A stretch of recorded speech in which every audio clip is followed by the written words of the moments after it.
বিয়েটা হয়ে গেল হঠাৎ করেই। আজকে যে আমার বিয়ে হবে সেটা আমি আজকে সকালেও ভাবিনি। কি থেকে কি হয়ে গেল নিজেও জানি না। সবচেয়ে অদ্ভুত ব্যাপার হলো, যার সাথে আমার বিয়েটা হয়েছে সেটা আর কেউ নয়, আমার ভাবি। আমার আপন বড় ভাইয়ের বউ, যাকে আজকে সকালেও আমি ভাবি বলে ডেকেছি। কিন্তু এখন আমার বউ, এখন দাঁড়িয়ে আছি বাসার ছাদের উপর, আর ভাবি মানে আমার বউ বাসর ঘরে অপেক্ষা করছে আমার জন্য। কিছু বুঝতেছেন না তো? চলেন তাহলে পুরো বিষয়টা আপনাদেরকে বুঝিয়ে বলি। আজ থেকে প্রায় 1 বছর আগে ভাবির আর ভাইয়ার বিয়ে হয়। খুব সুন্দর দিন যাচ্ছিল। ভাইয়া ইটালি থাকতো, আমি আম্মু আব্বুর বাড়িতে থাকতাম। আমি তখন অনার্স 3য় বর্ষের স্টুডেন্ট ছিলাম। ভাইয়া আর আমার সম্পর্ক ছিল বন্ধুর মতো, দুজনে খুবই ক্লোজ ছিলাম। বাবার একটা দোকান ছিল, ভাইয়া ইটালি যাওয়ার পর বিক্রি করে দিয়েছে, কারণ ভাইয়ার নিষেধ ছিল বাবা যেন আর কোনো কাজ না করে। এইভাবে আমাদের দিন যাচ্ছিল। আমিও বন্ধু বান্ধব, পড়ালেখা, আড্ডা এসব নিয়েই অসাধারণ লাইফ কাটাচ্ছিলাম।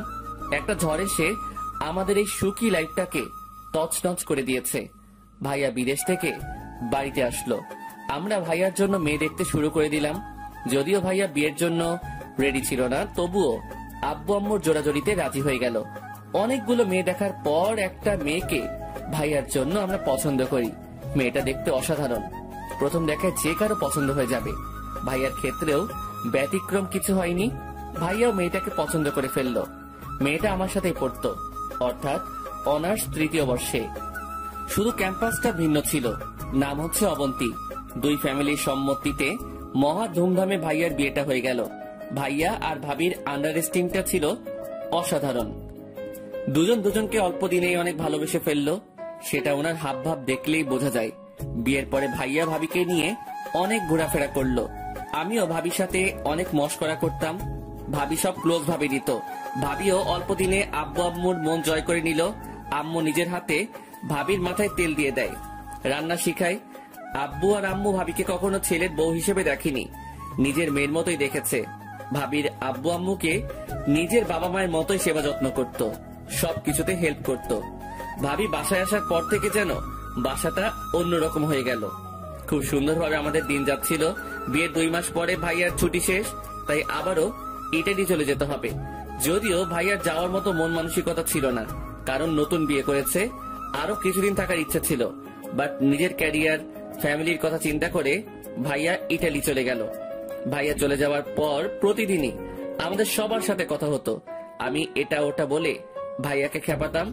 এভাবে কিছুদিন চলে যায়। একদিন আমি কলেজ থেকে বাসায় আসছি, এমন সময় একটা বিদেশি নাম্বার থেকে কল আসে। আমি ভেবেছিলাম ভাইয়া কল দিয়েছে, কিন্তু না। আমি কলটা রিসিভ করলাম। হ্যালো ভাইয়া, কেমন আছিস? কিন্তু ওপাশ থেকে অন্য একটা লোক বলল, আমি আপনার ভাই না। আপনার নাম কি পারভেজ? আমি পারভেজ। বাট আপনি কে? আমাকে কিভাবে চিনেন? আমি তোমার ভাইয়ের বন্ধু, একসাথে কাজ করি। আমার নাম হচ্ছে রহিম। ও আচ্ছা, তো ভাইয়া কেমন আছে? কি ব্যাপার, চুপ করে আছেন কেন? ভাইয়া কেমন আছে? তোমার ভাই? আমার ভাই কি হয়েছে ভাইয়ার? তোমার ভাই আর বেঁচে নেই। কথাটা শোনার সাথে সাথেই আমার পায়ের নিচ থেকে মাটি সরে যেতে লাগলো। আমি নিজেকে সামলাতে না পেরে মাটিতে বসে পড়ি। চোখ দুটো ঝাপসা হয়ে আসলো। কি বলছেন? এটা হতে পারে না। আমি সকালেও ভাইয়ের সাথে কথা বলেছি। ঠিকই বলছি। কিছুক্ষণ আগে তোমার ভাই ডিউটিতে যাচ্ছিল। প্রতিদিন আমি আর তোমার ভাই একসাথে কাজে যেতাম, কিন্তু আজকে আমার শিফট সকালে ছিল আর তোমার ভাইয়ের রাতে। একটু আগে বাস উল্টে তোমার ভাই সহ কোম্পানির প্রায় 13 জন লোক মারা যায়। বাকিদের অবস্থা খুব একটা ভালো না। না, আমার বিশ্বাস হয় না। আপনি ভালো করে দেখেন, আমার ভাইয়ের কিছু হয়নি। 2 দিনের মধ্যে লাশ দেশে পাঠিয়ে দেওয়া হবে। এ কথা বলেই রহিম ভাই কলটা কেটে দিল। আমি যেন পাথর হয়ে গেলাম। মুখ দিয়ে কোনো কথা আসছে না। আমি আব্বু আম্মুকে কি জবাব দিব? কি বলে বোঝাবো ভাবিকে? মাত্র 2 মাস পরে বিধবা হয়ে গেছে। এটা শুনলে ভাবি কি অবস্থা হবে? আব্বু আম্মুকে যদি বলি তোমাদের বড় সন্তান আর নেই, কি হবে ওনাদের? না, আমি আর কিছু ভাবতে পারছি না। মাথাটা ঘুরতেছে।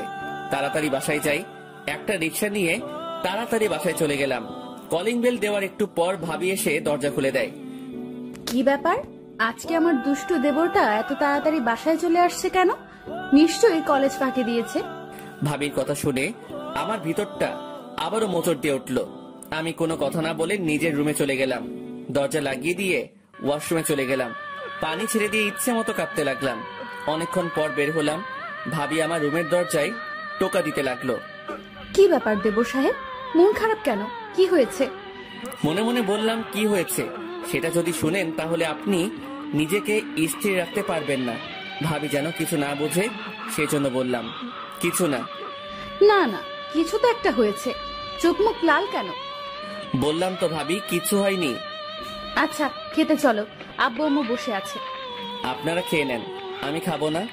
ভাবি কিছু একটা বলতে চেয়েছিল, কিন্তু আমি তাড়াতাড়ি বাসা থেকে বেরিয়ে গেলাম। যেখানেই যাই ভাইয়ার স্মৃতিগুলো মনে পড়তে লাগলো। মনে হচ্ছে ভাইয়া আমার পাশে গল্প করতেছে। নিজেকে কোনোভাবে সান্ত্বনা দিতে পারতেছি না। রাতের বেলা রুমে বসে বসে ভাইয়ার ছবিগুলো দেখতেছি আর চোখ দিয়ে পানি ঝরতেছে। এমন সময় আম্মু আমার রুমে আসলো। কি রে, কি করিস? কিছু না। কাঁদতেছিস কেন? কই না, মনে হয় চোখে কিছু একটা পড়েছে। মিথ্যা বলবি না। তোর হাতে কার ছবি? আম্মু ছবিগুলো আমার হাত থেকে নিয়ে দেখে আমার আর ভাইয়ার ছবি, তারপর বলে, ভাইয়ের কথা মনে করে কাঁদতেছিস? আমি আর নিজেকে কন্ট্রোল করতে না পেরে আম্মুকে জড়িয়ে ধরে কাঁদতে শুরু করলাম। এই, হঠাৎ করে তোর কি হলো? কিছু না, ভাইয়াকে খুব মিস করতেছি। পাগল একটা, ওরে কল দিয়ে কথা বল। ও আচ্ছা, ভালো কথা। সকাল থেকে তোর ভাই কল দেয়নি। অবন্তী নাকি কল দিয়েছিল, বারবার মোবাইল অফ পাচ্ছে। তুই একটু দেখ তো। আমি হ্যাঁ সূচক মাথা নাড়ালাম। তারপর আম্মুর রুম থেকে চলে গেল। আমি আবারও ছবিগুলো দেখতে লাগলাম। এভাবে 2 দিন চলে গেল। আম্মু আব্বু ভাবি সবাই অনেক টেনশন করতেছে। ভাইয়ার কোনো খবর নাই। আমি জেনেও ওনাদের কিছু বলতে পারছি না। পরের দিন একটা অচেনা নাম্বার থেকে কল আসে। হ্যালো। আপনার নাম কি পারভেজ? জি, আপনি কে? আমি কাস্টম থেকে বলছি। আপনার ভাইয়ের লাশ এসেছে, এসে নিয়ে যান। আমি আর কোনো কিছু না বলে দৌড় দিলাম। একটা গাড়ি নিয়ে তাড়াতাড়ি এয়ারপোর্টে গেলাম। দেখলাম অনেকগুলো লাশ একসাথে শুয়াই রাখছে।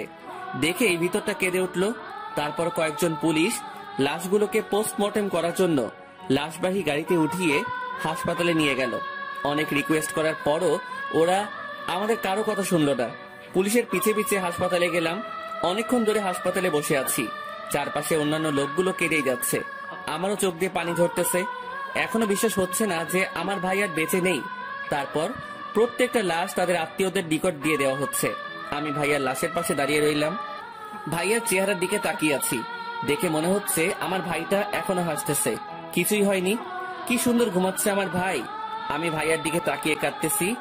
এমন সময় কেউ একজন কাঁধের উপর হাত দেয়। ঝাপসা চোখে তাকিয়ে দেখি একজন ডাক্তার। লাশ বেশিক্ষণ উপরে রাখা ঠিক হবে না। মেডিসিন দেওয়া ওনাদের শরীরে। যত তাড়াতাড়ি সম্ভব দাফনের ব্যবস্থা করেন। আমি আর কিছু বললাম না। হাসপাতাল থেকে একটা অ্যাম্বুলেন্স নিয়ে ভাইয়ার লাশটা উঠালাম। গাড়ি তার আপন মনে চলতেছে। আমি আব্বু আম্মু আর ভাবিকে কি জবাব দিব? তারপরে অ্যাম্বুলেন্স আমাদের বাসার সামনে গিয়ে দাঁড়ালো। অ্যাম্বুলেন্সের আওয়াজ শুনে আব্বু আম্মু ভাবি সহ আশেপাশের সবাই বাইরে আসলো। কিরে, অ্যাম্বুলেন্স কেন? আর এটা কার লাশ? আমাকে নামতে দেখে সবাই একটু অবাক হলো। আমি অ্যাম্বুলেন্সের পেছনে দরজাটা খুলে ভাইয়ার লাশটা বের করলাম। আম্মু আব্বু ভাবি সবাই এগিয়ে আসলো। আমি আর কোনো কথা না বলে ভাইয়ার মুখের উপরে ফাঁকা সাদা কাপড়টা সরিয়ে দিলাম। ভাইয়াকে দেখে আম্মু একটা চিৎকার দিয়ে অজ্ঞান হয়ে যায়। বাবা এসে জড়িয়ে ধরে। ভাবি ঠাস করে বসে যায়। অঝোর ধারায় সবাই কান্না করতে থাকে। এরপর ভাইয়ার কাফন দাফন শেষ হয়। আমি আর বাবা অনেক সময় ভাইয়ার কবরের পাশে দাঁড়িয়েছিলাম। বাবা বাসায় আসতে চাইনি। এক সময় আমি জোর করে বাসায় নিয়ে আসি। বাসায় আসার পর ভাবি আর আম্মু আমাকে জড়িয়ে ধরে অনেক কান্না করে। আমিও নিষেধ করিনি। আমি স্ট্রং ছিলাম, কারণ আমিও যদি ভেঙে পড়ি ফ্যামিলির কেউই হয়তো ভালো থাকবে না। সেদিন থেকে আমাদের পরিবারের মুখের হাসিটা উড়ে গেল। ভাবি একদম স্তব্ধ হয়ে যায়।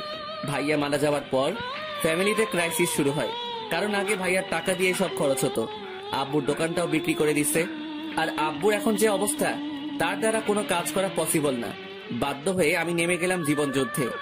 অনার্সটা শেষ না করার কারণে ভালো কোনো চাকরি পাইনি। একটা প্রাইভেট কোম্পানিতে চাকরি নেই।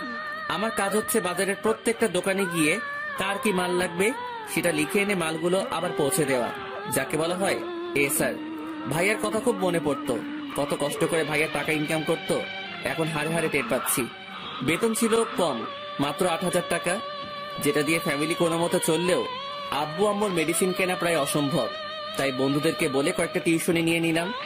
সকাল 6টা থেকে রাত 11টা পর্যন্ত আমার এই যুদ্ধ চলতে থাকে। নিজের পড়ালেখা প্রায় শেষ করে দিলাম, কিন্তু ভাবিটা কন্টিনিউ রাখলাম। এর মাঝে ভাবির বাবা মা অনেকবার এসেছে আমাদের বাসায় ভাবিকে নিয়ে যাওয়ার জন্য, কিন্তু আব্বু ওনার হাত ধরে অনেক রিকোয়েস্ট করে ভাবিকে রেখে দেয়। ভাবিকে এত ভালোবাসতো যে অন্য কারো ঘরে পাঠানোর চিন্তাও আব্বু আম্মু করতো না। সেদিন আমি কাজ শেষ করে টিউশনি করিয়ে বাসায় আসলাম। রুমে গিয়ে কাপড় চেঞ্জ করে নিলাম, তখন বাবা আমার রুমে আসলো। আরে আব্বু, আসো, ভিতরে আসো। আমার পাশে বস। আমি গিয়ে বাবার পাশে বসলাম। বাবা আমার হাত ধরে বলল, তোর খুব কষ্ট হচ্ছে রে। আরে ধুর, এগুলো কি বলো? তোর জন্য আমরা কিছুই করতে পারিনি, তুই আমাদের মাফ করে দিস। আব্বু, তুমি কি পাগল হইছো? এগুলো কি বলো? আমার ফ্যামিলি আমি না দেখলে কে দেখবে? আর আমার কোনো কষ্ট হচ্ছে না। অবন্তের বাবা আসছিল, কি বললো? ওরে নিয়ে যেতে চায়। এভাবে নাকি দিন যায় না। তুমি কি বললে? আমি তো বলে দিয়েছি আমি আমার মেয়েকে জীবনেও দিব না। ও আচ্ছা। বেয়া যদি আবার আসে? আসবে না, টেনশন করার দরকার নেই। তোর কাছে কিছু টাকা হবে? এইভাবে কেন বলো? কত টাকা লাগবে সেটা বলো। অবন্তীর বই নাই, বই কিনতে হবে তাই। আমি মানিব্যাগ চেক করে দেখলাম মাত্র 576 টাকা আছে, যেটা আমার পুরো মাসের পকেটও যাতায়াত খরচ। এটা যদি দিয়ে দেই তাহলে পুরো মাস পায়ে হেঁটে কাজ করতে হবে। ধুর, এত কিছু চিন্তা করে লাভ নেই। পুরো টাকাটা বাবার হাতে দিয়ে দিলাম।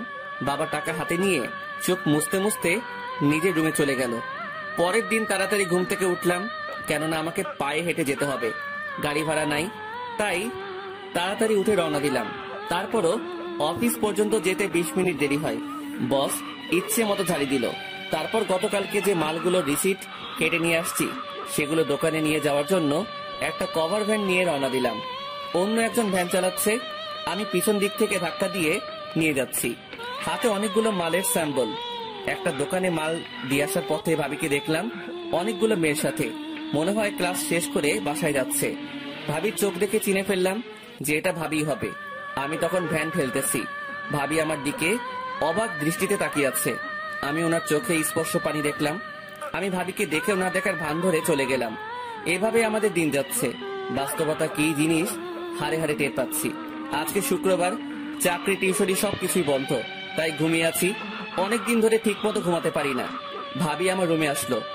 পারভেজ, আই পারভেজ। আরে ভাবি, আপনি কখন আসলেন? এই তো একটু আগে। অনেক বেলা হয়েছে, এবার ঘুম থেকে ওঠো।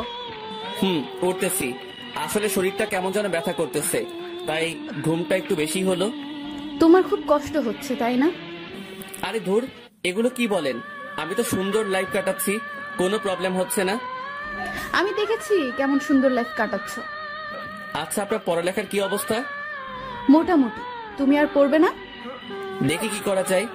কলেজে যাওয়ার মতো তো সময় নাই। পরীক্ষাটা দিব, যদি কপালে পাশ লেখা থাকে তাহলে তো আলহামদুলিল্লাহ। আসো, খেয়ে নাও। আপনি যান, আমি ফ্রেশ হয়ে আসছি। তারপর ভাবি চলে গেল। আমি ফ্রেশ হয়ে নাস্তা করে নিলাম। এইভাবে আমাদের দিন যাচ্ছিল। এমন একটা লাইফ কাটাচ্ছি যেটাতে নিজের স্বাধীনতা বলে কিচ্ছু নাই। পরিবারের দিকে তাকিয়ে হাসি মুখে সব ত্যাগ করতে হয়। একদিন খেয়াল করে দেখলাম মায়ের শাড়িগুলো সব পুরাতন হয়ে গেছে। ভাবিও প্রতিদিন একটা ড্রেস গায়ে দিয়ে কলেজে যায়। বাবারও পাঞ্জাবিগুলোতে ময়লা জমে গেছে। ভাবির মোবাইলটা হাত থেকে পড়ে ভেঙে যায়। এরপর আর মোবাইল নেয়নি। তারপর লজ্জায় আর আমাদের কাউকে বলেনি। সবকিছু মিলিয়ে সবারই অবস্থা খারাপ। নিজের শখের জিনিসগুলো বিক্রি করে দিলাম। আমার কম্পিউটার, গিটার, হাতের ঘড়ি এবং শখের মোবাইলটাও বিক্রি করে দিলাম সবার অজান্তে। তারপর আব্বু আম্মু আর ভাবিকে নিয়ে শপিং এ গেলাম। আব্বুর জন্য কয়েকটা লুঙ্গি, পাঞ্জাবি আর গেঞ্জি নিয়ে নিলাম। আম্মুর জন্য শাড়ি, ছায়া, ব্লাউজ আরো টুকটাক জিনিস নিলাম। ভাবিকে ওনার পছন্দ মতো নিতে বললাম। উনি কয়েকটা 3 পিস, জুতা, কিছু কসমেটিক্স নিল। আম্মু বলল, তোর জন্য কিছু নিবি না? না, আমার সব আছে। তারপর ওনাদের বাইরে দাঁড় করিয়ে রেখে আমি একটা মোবাইলের দোকানে গেলাম। আমার জন্য একটা নর্মাল মোবাইল নিলাম আর ভাবির জন্য একটা স্মার্টফোন নিলাম। তারপর ওনাদেরকে নিয়ে বাসায় চলে আসলাম। রাতের বেলা সবাই আমার রুমে আসলো। কি ব্যাপার, সবাই একসাথে? কেন আসতে পারি না? আরে আসতে না পারার কি আছে, আসো। সবাই এসে বসলো। আমি ব্যাগ থেকে ভাবির জন্য কেনা মোবাইলটা ভাবির হাতে দিলাম। কি এটা? মোবাইলটা আপনার জন্য দিলাম। আমার তো এখন মোবাইলের কোনো দরকার নেই। টাকা নষ্ট করলেন কেন? সত্যি করে বলতো, তুই টাকা কোথায় পেলি? আমার কাছে জমানো ছিল। মিথ্যা বলিস কেন? সত্যি করে বল, টাকা কোথায় পাইছিস? কম্পিউটার, গিটার আর মোবাইলটা বিক্রি করে দিয়েছি। কেন, তোরে এগুলো বিক্রি করতে কে বলেছে? তোমাদের সবার কাপড় চোপড়গুলো পুরাতন হয়ে গেছে, দেখতে তো খারাপ লাগে, সেজন্য। তাই বলে এগুলো বিক্রি করে দিবে? আরে কোনো সমস্যা নাই, আমি এখন কম্পিউটার চালানোর মতো সময় পাই না। আর গিটার তো বিলাসিতা ছাড়া কিছুই না, এগুলো একটারও আমার দরকার নেই। মোবাইল কেন বিক্রি করলে? এত দামি মোবাইলের কাজ নেই এখন, সারাদিন কাজে থাকি, মোবাইল চালানোর সময় কই। আর মোবাইলের প্রতি এত শখ নাই, একটা নর্মাল হলেই চলবে। কেউ আর কিছু বলল না, নির্বাক হয়ে আমার দিকে তাকিয়ে রইল। সবার চোখে যে পানি চলে আসছে সেটা আমি ভালো করে দেখছি। কিছুদিন পর আমি শুয়ে আছি, সকাল 10টার মতো বাজে। সোফা রুমে চিল্লাচিল্লি শুনে তাড়াতাড়ি সেখানে গেলাম। গিয়ে দেখি তালই, মানে ভাবির বাবা আর মা এসেছে। আমি গিয়ে সালাম দিলাম, কুশল বিনিময় করে বাজারে গেলাম বাজার আনতে, কারণ মেহমান আসছে, ভালো মন্দ কিছু না হলে খারাপ দেখা যায়। আমি বাজার থেকে কিছু বাজার করে নিয়ে আসলাম, তারপর রান্নাঘরে দিয়ে আসলাম। ভাবি আর মা রান্না করতেছে, আমি গিয়ে ওনাদের সাথে কিছুক্ষণ গল্প করলাম। দুপুরবেলা খাওয়া দাওয়া করে সবাই সোফার রুমে বসলাম। আমি বসিনি, আব্বু আম্মু আর ভাবির বাবা মা সবাই বসছে, মনে হয় কিছু বলবে। ভাবি দরজার পাশে ঘোমটা দিয়ে দাঁড়িয়ে আছে। কিছুক্ষণ পরই ভাবির আব্বু মানে আঙ্কেল বলল, দেখেন বিআই সাহেব, যে জন্য আমরা আসছিলাম, জি বিআই বলুন। আমার মেয়েটার বয়স খুব একটা বেশি না, এই বয়সে সে বিধবা হয়ে যাবে কল্পনাও করিনি। যাই হোক, আল্লাহ যা পছন্দ হয়েছে তাই করেছে। আমার মেয়েটা মাত্র 2 মাস জামাইয়ের সাথে ছিল, তারপর কি হলো সেটা তো জানেন। এখন কথা হচ্ছে, ওর তো একটা ভবিষ্যৎ আছে, এভাবে তো আর তার জীবন চলবে না। তো এখন কি করতে পারি?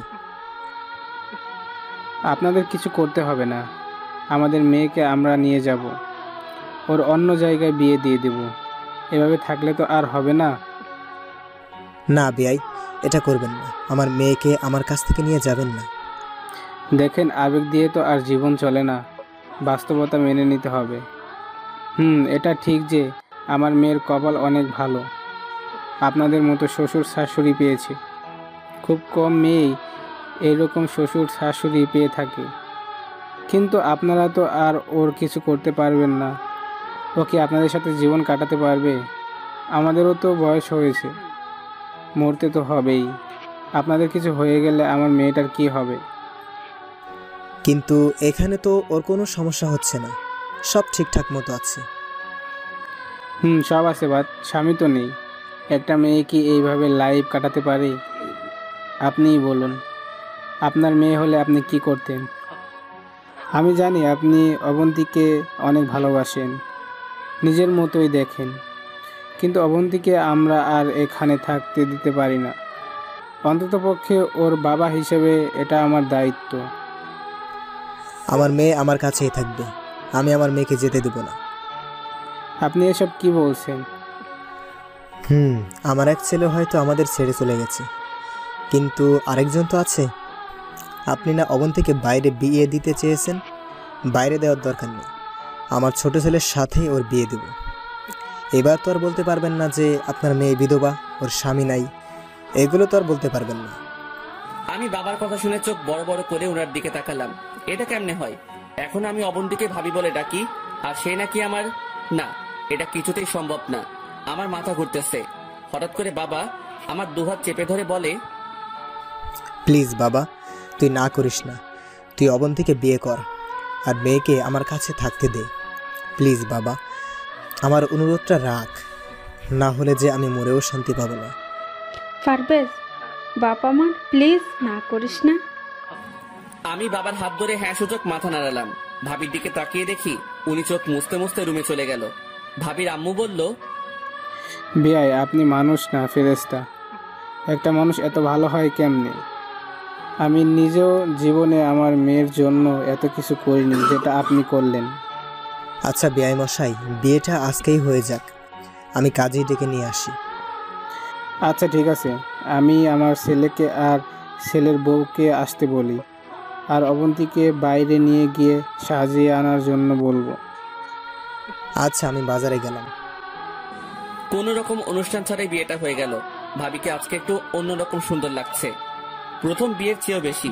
শুধু একটা জিনিসের অভাব, সেটা হচ্ছে মুখের হাসিটা। ভাইয়ার সাথে যখন বিয়ে হয়েছিল তখন ভাবির মুখে খুব সুন্দর হাসি ছিল। আজকে সব আছে, সেটাই নেই। হয়তো এমন কিছু হয়ে যাবে কল্পনাও করেনি। ছোটবেলা থেকে আমার অনেক ইচ্ছা ছিল খুব সুন্দর করে বিয়ের অনুষ্ঠান করব, ভালো একটা চাকরি পাওয়ার পর বিয়েটা করব। কিন্তু সবকিছু তো সবার কপালে থাকে না, আমার কপালেও হয়তো নেই। আকাশের দিকে তাকিয়ে ভাবছি জীবনে এমন একটা সময় আসবে আমি স্বপ্নেও ভাবিনি। ভাবিকে বিয়ে করতে হবে, তাও নিজের অজান্তে। এসব ভাবতে ভাবতে কখন যে চোখে পানি চলে আসলো টেরই পাইনি।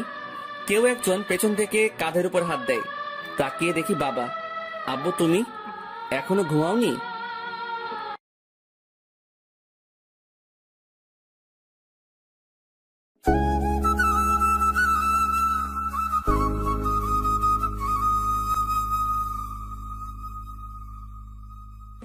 কোন রকম অনুষ্ঠান ছাড়াই বিয়েটা হয়ে গেল।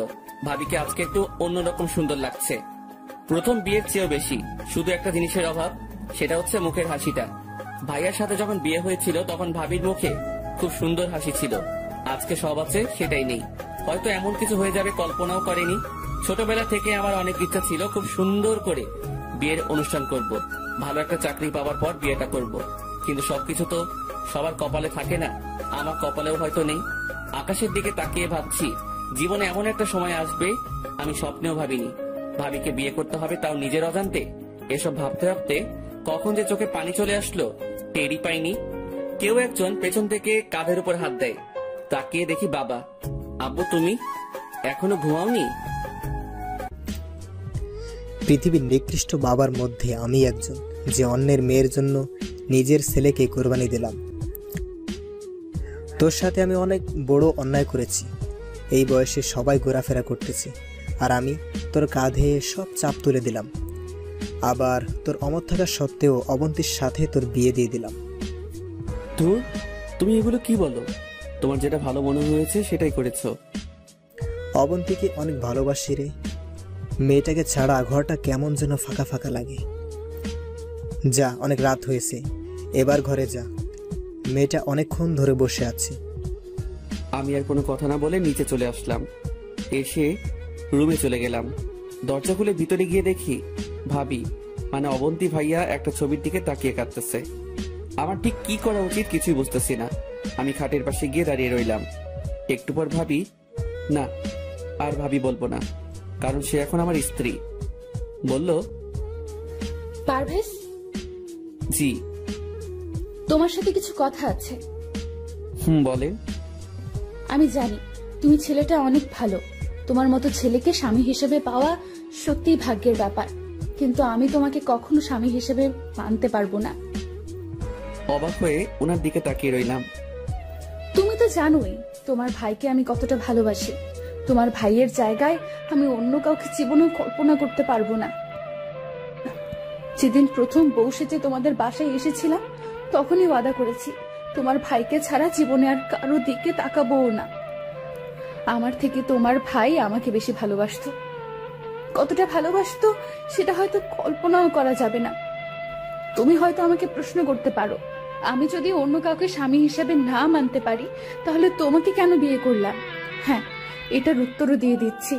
তোমার সাথে বিয়ে না হলে অন্য কোথাও ঠিকই বাবা মা আমাকে বিয়ে দিয়ে দিত, কিন্তু আমি এখানে আব্বু আম্মু আর তোমার কাছ থেকে যে ভালোবাসা আদর যত্ন পেয়েছি অন্য কোথাও সেটা নাও পেতে পারি। আমার মনের অবস্থাটা তোমরা একটু হলেও বুঝবে, বাট অন্যরা বুঝবে না। জানো পারভেজ, আমি হচ্ছে পৃথিবীর সবচেয়ে বড় অভাগা। সুখ ঠিকই আসলো, কিন্তু কপালে লেখা ছিল না। তুমি আমাকে মাফ করে দিও। তোমার সুন্দর জীবনটা আমি নষ্ট করে দিলাম। জানো, আমারও অনেক ইচ্ছা ছিল তোমার জন্য খুব সুন্দর একটা মেয়ে দেখব, তারপর তোমার সাথে বিয়ে দেব। আমরা যা হিসেবে নয় বোন হিসেবে থাকতাম। একবার চিন্তা করো কত সুন্দর হতো আমাদের ফ্যামিলিটা। তুমি প্লিজ আমাকে মাফ করে দিও। আমি তোমাকে স্বামী হিসেবে মানতে পারছি না। অনেক রাত হয়েছে, ঘুমিয়ে পড়ুন। এটুকু বলেই বারান্দায় চলে গেলাম। এমন কিছু হবে আমি জীবনেও কল্পনা করিনি। আমি ভাবছি অন্য কোথাও অবন্তীর বিয়ে হয়ে গেলে সে সুখে থাকবে না। সবকিছু মানিয়ে নিতে একটু সময় লাগবে। আমার সাথে বিয়ে হয়ে গেলে হয়তো অবন্তীর কোনো আফসোস থাকতো না, কিন্তু কি ভাবলাম আর কি হয়ে গেল। আসলে সবকিছু সবার কপালে থাকে না। আমার কপালে যে এত খারাপ হবে আমি কখনো ভাবিনি। কত সুখেই না ছিলাম আমি, কিন্তু আজ সুখের চিহ্ন নাই। মনে মনে বাবার উপর রাগ হচ্ছে। ওনার আবেগ রাখতে গিয়ে আমার জীবনটাই শেষ।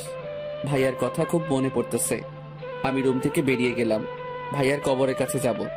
ঘড়িতে দেখলাম 12টা বাজে। আমি কাউকে কিছু না বলে বাসা থেকে বেরিয়ে গেলাম। বাইরে খুব সুন্দর চাঁদের আলো। একা একা হাঁটতেছি। কিছুক্ষণ পর ভাইয়ার কবরের কাছে গেলাম। কবরের বেড়াটা ধরে তাকিয়ে রইলাম কবরের দিকে। ভাইয়া আর আমার স্মৃতিগুলো মনে পড়তে লাগলো। নিজেই বলতে শুরু করলাম, ভাইয়া কেমন আছিস?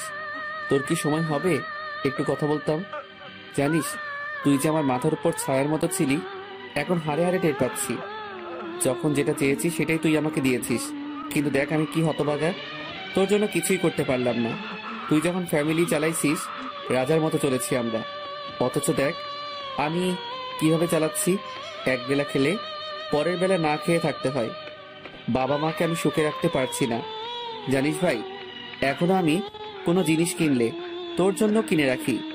আমি যেখানে যাই না কেন সব সময় যেন মনে হয় তুই আমার পাশেই আছিস।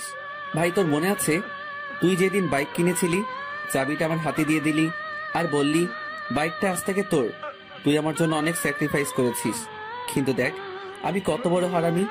তোর জন্য তো কখনো স্যাক্রিফাইস করিনি, বরং তোর বউটাকে নিজের বউ করে নিয়েছি। ভাই বিশ্বাস কর, আমি অনন্তীকে বউ হিসেবে কল্পনাও করিনি। তোর যাতে মনে কষ্ট না যায় সেজন্য আমি কখনো অবন্তীর দিকে খারাপ নজরেও তাকাইনি। তুই সবসময় আমাকে বলতি অবন্তীকে দেখে রাখতে, কিন্তু দেখ আমি কত বড় বেঈমান। দেখে রাখার নাম করে আমি নিজে ওরে বিয়ে করে ফেলেছি।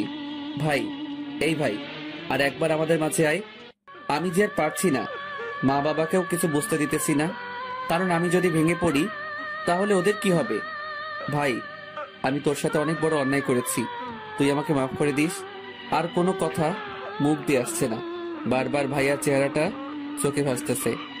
আরো কিছুক্ষণ কবরের পাশে থেকে বাসার দিকে হাঁটা দিলাম। ভাবতে লাগলাম আমি হয়তো একমাত্র ব্যক্তি যে বাসরাতে নিজের বউয়ের সাথে না থেকে একটা কবরস্থানের মধ্যে রাত কাটিয়ে দিল।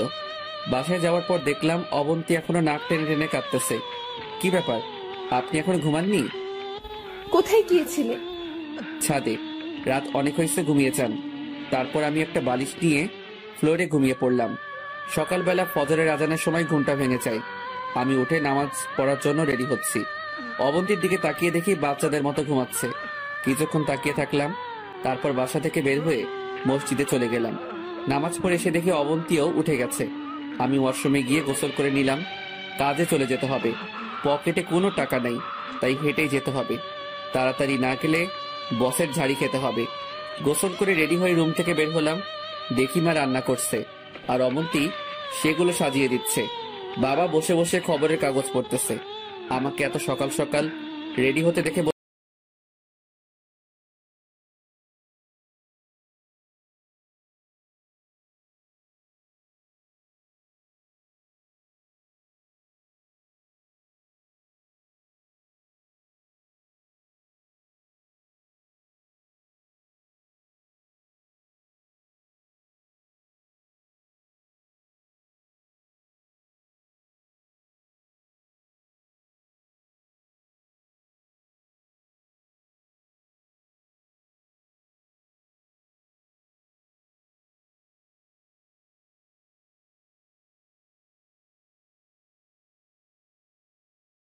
মানে তো আমারও ফাইনাল পরীক্ষা, কারণ অবন্তী আর আমি সেম ইয়ারেই পড়ি, শুধু ক্যাম্পাসটা ভিন্ন।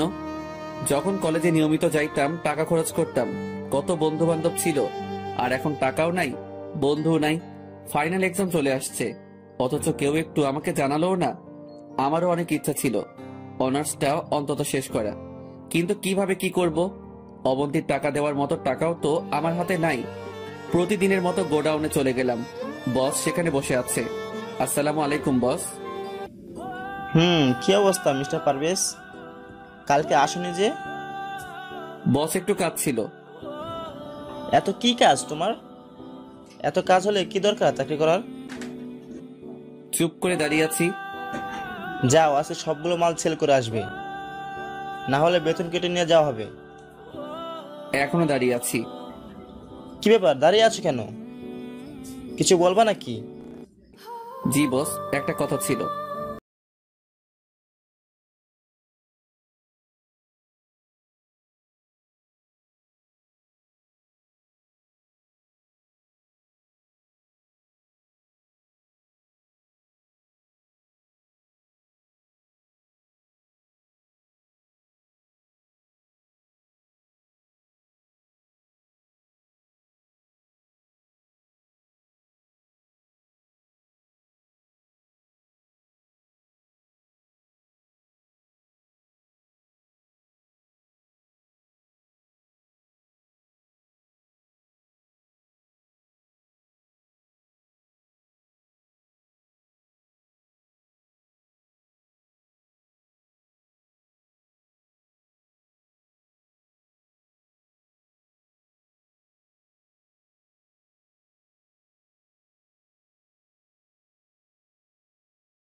সবকিছু করা সম্ভব না, তাই বলছিলাম কি আমিও একটা চাকরি করি, তাহলে মোটামুটি আমাদের পরিবারে একটু সচ্ছলতা আসবে।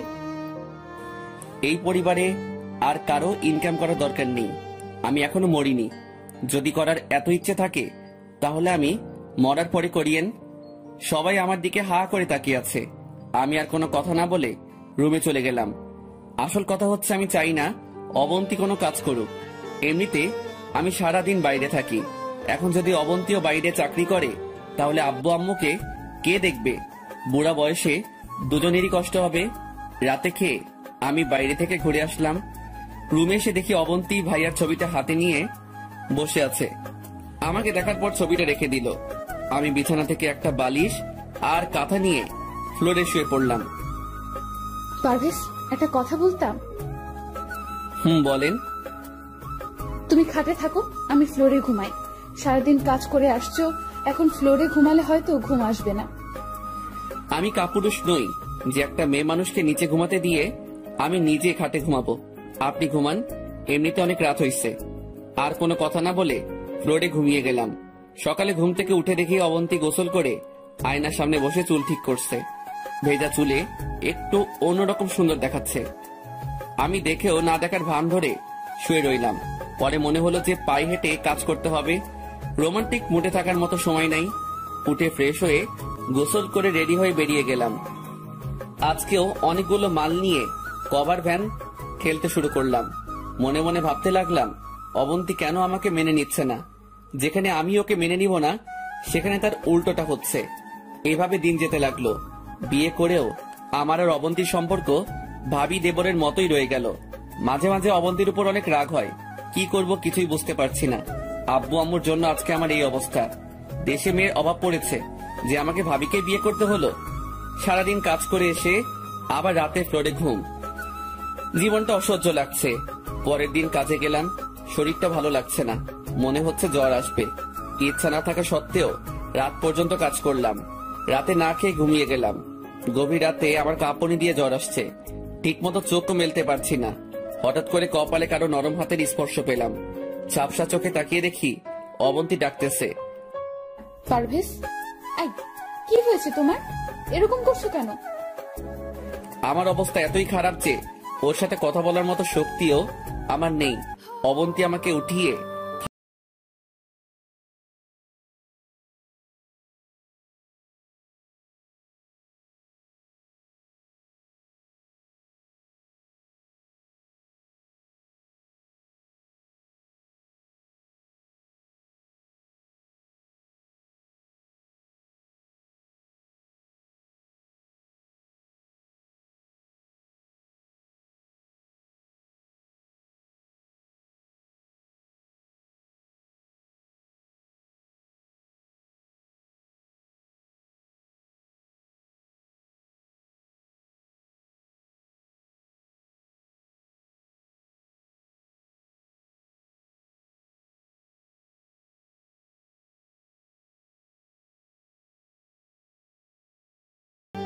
আপনার জন্য হবে কেন?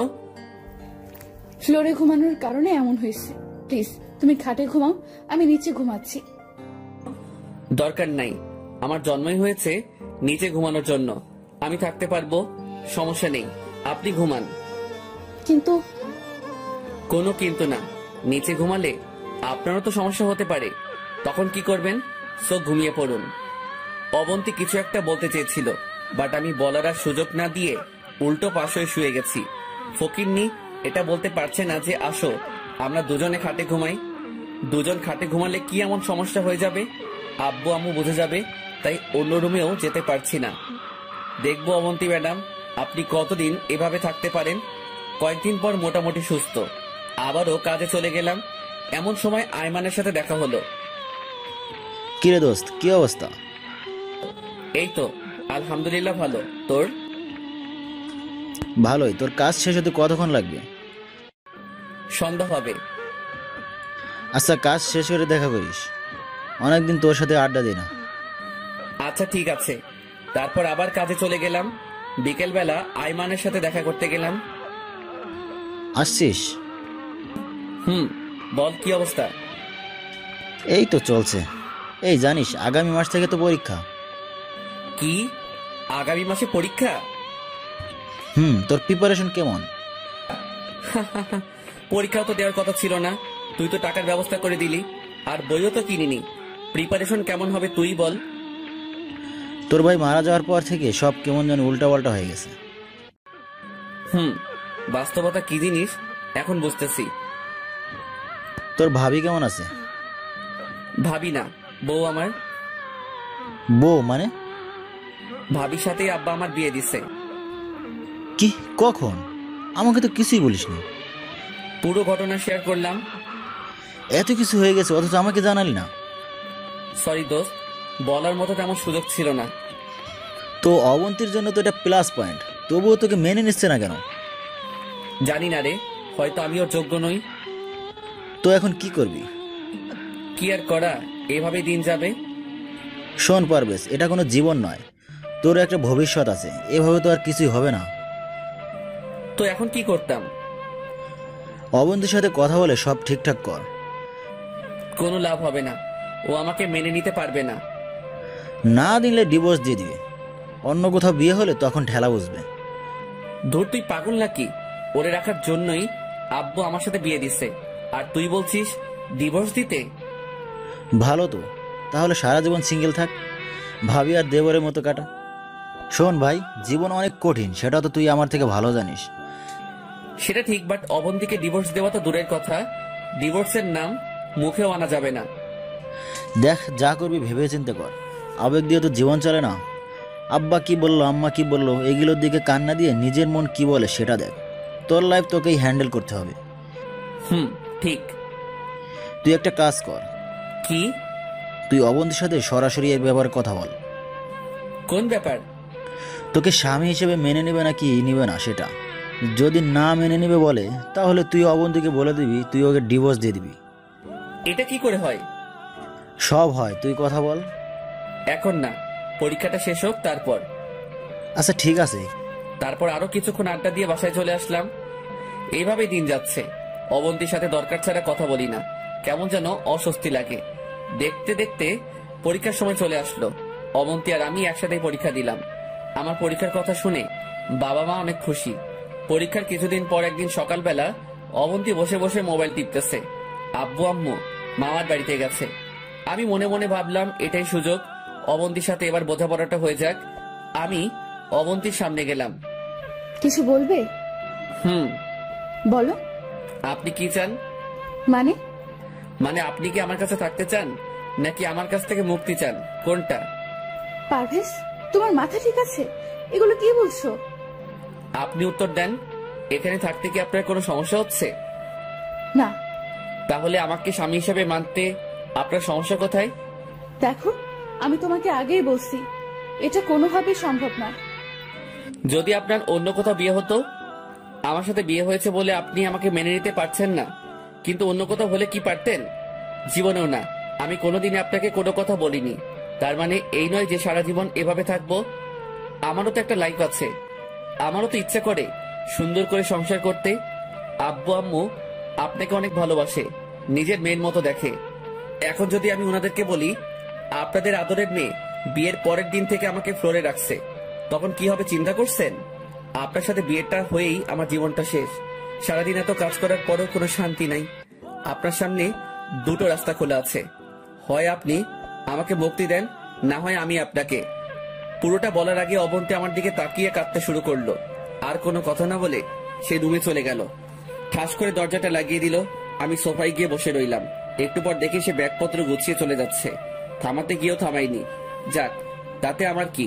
এসব আবেগ দিয়ে তো আর জীবন চলে না। আমি তো জোর করে বিয়ে করিনি। আমাকে যদি এতই অপছন্দ করত, তাহলে বিয়ের দিন বলে দিলেই পারত। সারাদিন বাসায় কাটিয়ে দিলাম, বাবা মাও নেই। বাসাটা কেমন খালি খালি লাগছে। বিকেলবেলা বাসা থেকে বের হয়ে দেখি আয়মান আমাদের বাসার সামনে বসে আছে।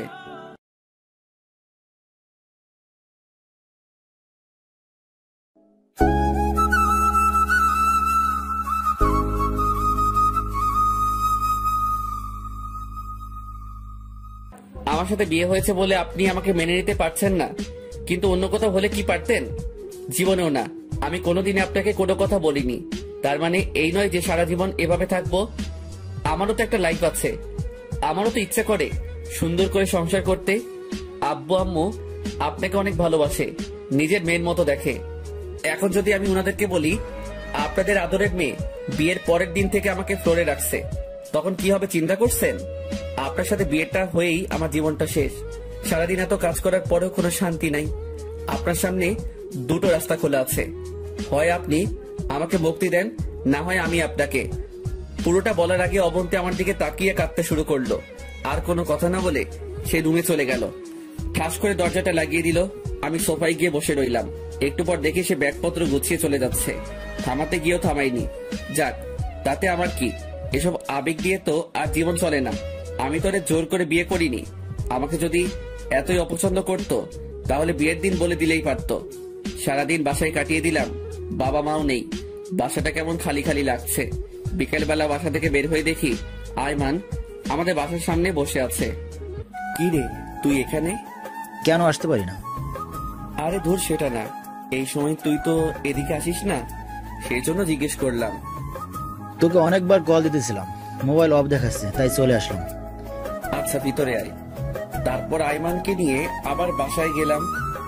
কি রে, কাউকে দেখছি না যে? আব্বু আম্মু মামার বাসায় গেছে, আসতে রাত হবে। আর তোর বউ? ও ওর বাপের বাড়িতে চলে গেছে। কেন? আমার সাথে ঝগড়া করে তুই আবার কি করলি? পুরো ঘটনা শেয়ার করলাম। তো এখন কি সিদ্ধান্ত নিলি? অবন্তীকে রাখবি নাকি ডিভোর্স দিয়ে দিবি? এখনো কিছু চিন্তা করিনি। যেটা ভালো মনে হয় সেটাই কর। আরো কিছুক্ষণ আড্ডা দিয়ে আইমান চলে গেল। মাগরিবের পরে নামাজ পড়ে আর বাসায় আসিনি। ভাইয়ার কবরের কাছে গেলাম। কবরের পাশে বসে নিজে নিজেই বলতে শুরু করলাম, ভাইয়া কেমন আছিস? তোর এই অকৃতজ্ঞ ভাইটা তোর বউকে সুখে রাখতে পারছে না রে। তুমি আমাকে মাফ করে দিস ভাই। আমি কি করব বল? এত অল্প টাকা বেতনে ফ্যামিলি চালাতেও আমার অবস্থা খারাপ হয়ে যাচ্ছে। তুই জানিস ভাই, আমি সকালবেলা কখন নাস্তা করেছি ভুলে গেছি। শুক্রবার ছাড়া দুপুরবেলা আমার পেটে ভাত পড়ে না, শুধু পানি আর এক টুকরো পাউরুটি ছাড়া। জানিস ভাই, আমি 2টা শার্ট দিয়ে পুরো বছরটা কাটিয়ে দিয়েছি। নিজের স্বাদ ইচ্ছা সব বিসর্জন দিয়ে দিয়েছি। নিজের কম্পিউটার, মোবাইল, ঘড়ি সব বিক্রি করে দিয়েছি ওদের মুখে হাসি ফোটানোর জন্য। জানিস ভাই, আমি পড়ালেখাটাও শেষ করে দিয়েছি শুধু অবন্তীর জন্য। কিন্তু দেখ, সে আজকে আমাকে রেখে চলে গেছে। আসলে ভাই দোষটা আমারই। আমি ওদের কাউকে ঠিক মতো সুখে রাখতে পারছি না। কি করব বল? সারাদিন এত কাজ করে বাসায় এসে আমার ফ্লোরে থাকতে ইচ্ছা করে না। আমারও ইচ্ছা করে অন্তত রাতের বেলা কেউ একজন আমার সাথে ভালো ব্যবহার করুক, ঠিকভাবে আমার যত্ন নিক। কিন্তু দেখ, কপালটা এতই খারাপ যে এই সামান্য চাওয়াটুকু আল্লাহ কপালে রাখলো না। ভাই তুই আমাকে মাফ করে দিস। আমি কাউকে সুখ রাখতে পারছি না রে ভাই। আর কিছু বলতে পারলাম না।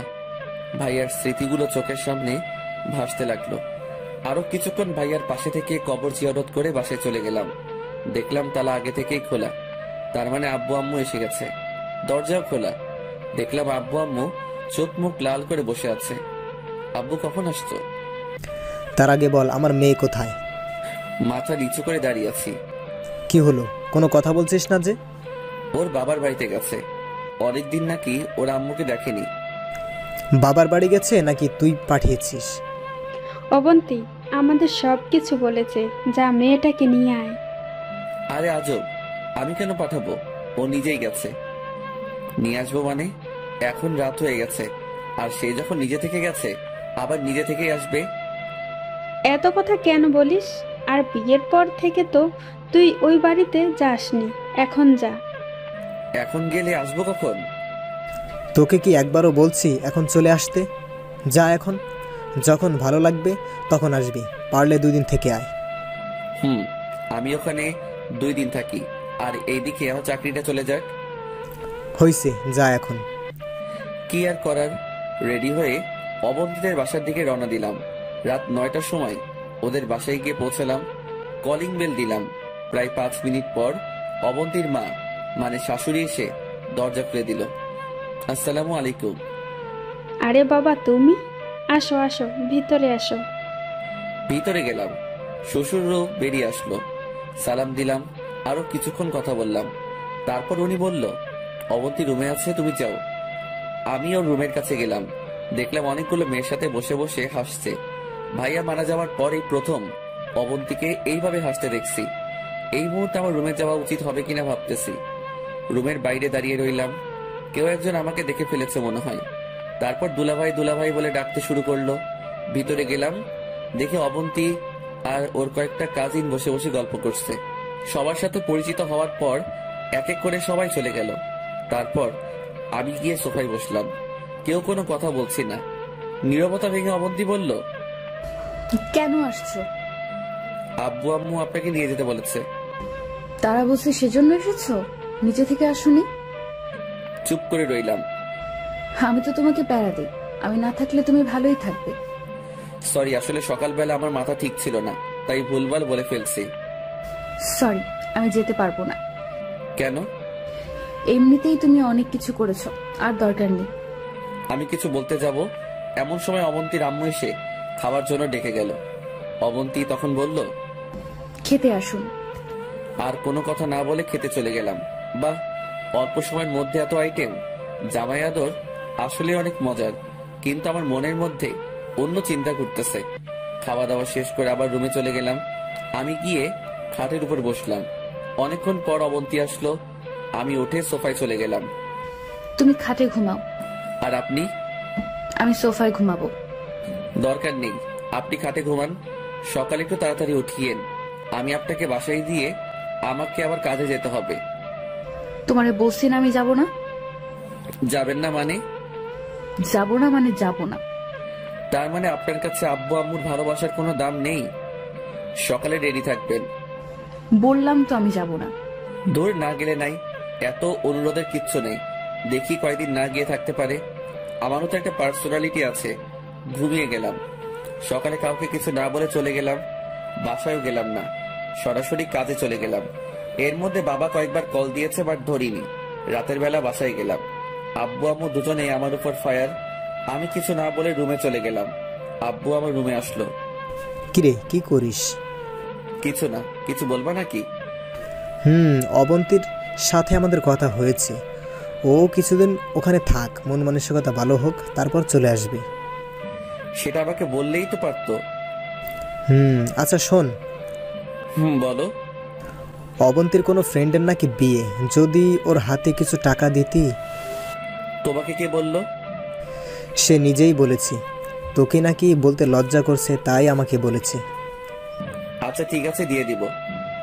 বিয়ে তো কয়েকদিন পর, কালকে দিতে পারবি? আচ্ছা দেখি।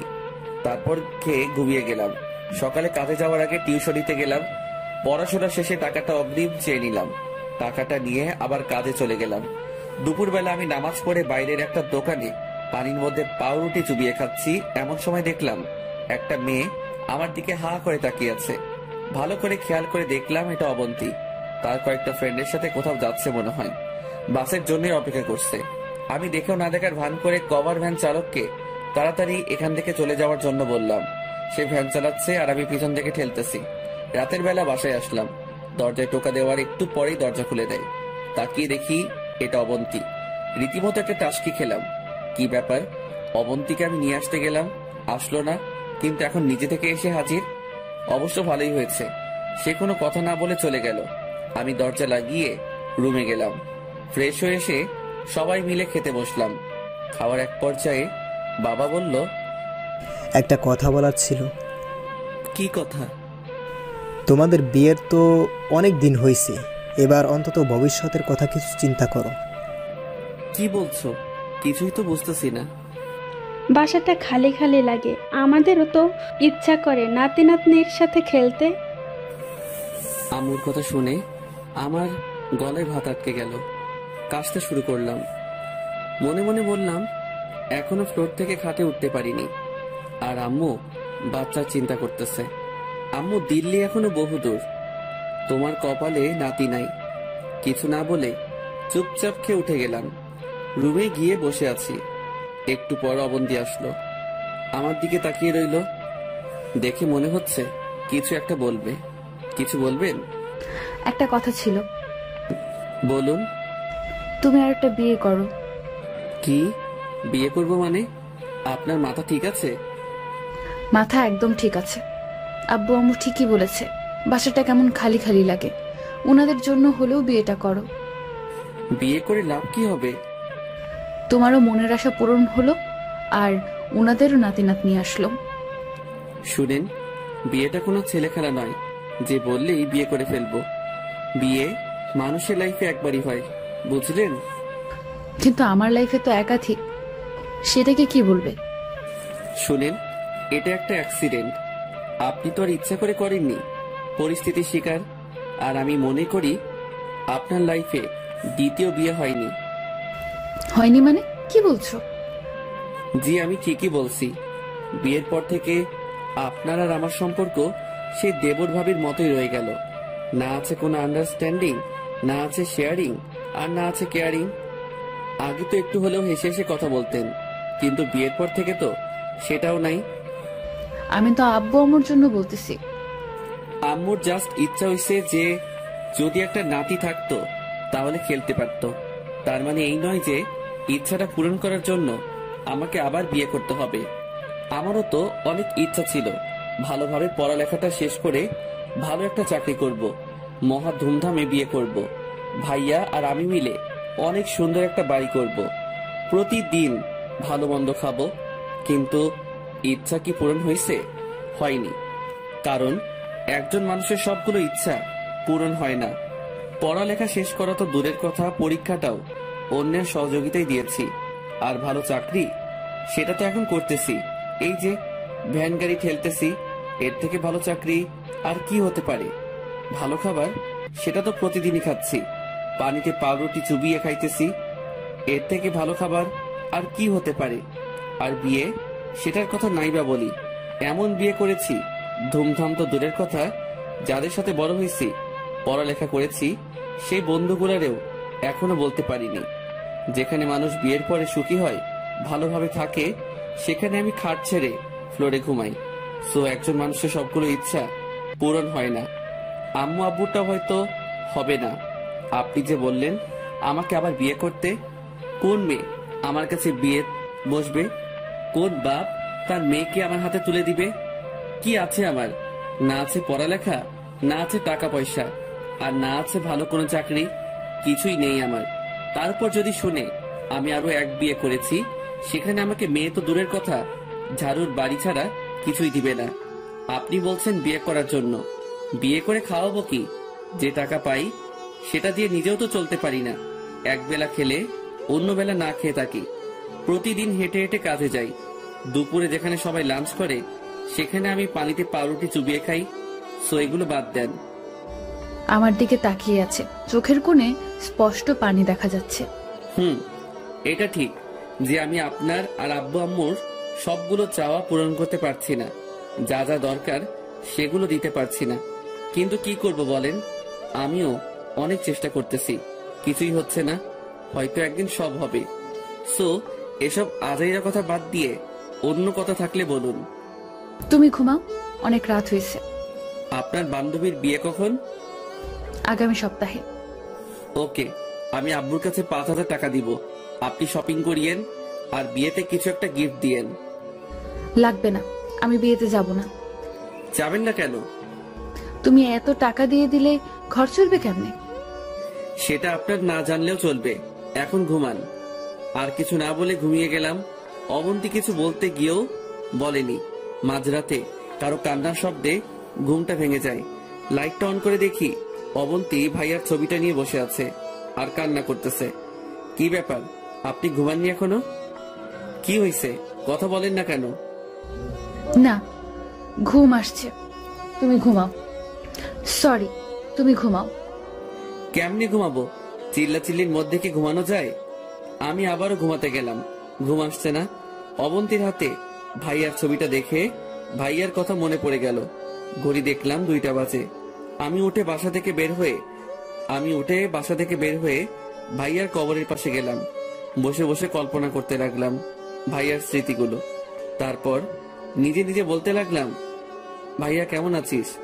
তোর কথা খুব মনে পড়ছে, তাই চলে আসলাম। ভাইয়া, তোর অবন্তীকে আমি সুখে রাখতে পারছি না রে। কি করব বল? সে এখন তোকে অনেক ভালোবাসে। সবকিছুর মাঝে তোর অস্তিত্ব খুঁজে বেড়ায়। জানিস, তুই খুব লাকি। অবন্তী তোকে এতই ভালোবাসে যে তোর জায়গায় অন্য কাউকে বসানো তো দূরের কথা, কল্পনাও করে না। জানিস ভাই, সে এখনো তোর ছবি নিয়ে কান্না করে। তুই চলে যাওয়ার পর আমাদের সবার মুখ থেকে হাসিটা চলে গেছে। সবকিছু ঠিকঠাক আছে, তবুও কেমন জানি একা একা লাগে। অবন্তী এখনো তোর পথ চেয়ে বসে থাকে। ওর ধারণা তুই আসবি। অবন্তী তোকে এতটাই ভালোবাসে যে আমাকে বিয়ে করার পরও সে আমাকে বলছে অন্য কাউকে বিয়ে করে সংসার করতে। জানিস ভাই, মাঝে মাঝে অবন্তীর উপর খুব রাগ হয়। ইচ্ছে করে ওরে অনেক বকা দেই, কিন্তু ওর দিকে তাকালেই তোর কথা মনে পড়ে। জানিস ভাই, আমারও অনেক কষ্ট হয় তোরে ছাড়া থাকতে। চাইলেও ভেঙে পড়তে পারি না আব্বু আম্মুর কথা চিন্তা করে। ভাই, তুই যেমন আমাদের সব চাওয়া পাওয়া মিটিয়েছিলি, আমি তেমন পারছি না রে ভাই। ভাই, তুই আমাকে মাফ করে দিস। দোয়া করিস আমার জন্য, যেন ওদের সবার মুখে হাসি ফোটাতে পারি। আরো কিছুক্ষণ পর সেখান থেকে বাসায় চলে গেলাম। তাহাজ্জুদের নামাজ পড়ে নিলাম। তারপর ফজরের নামাজ পড়ে আবারও ভাইয়ার কবরের পাশে গেলাম।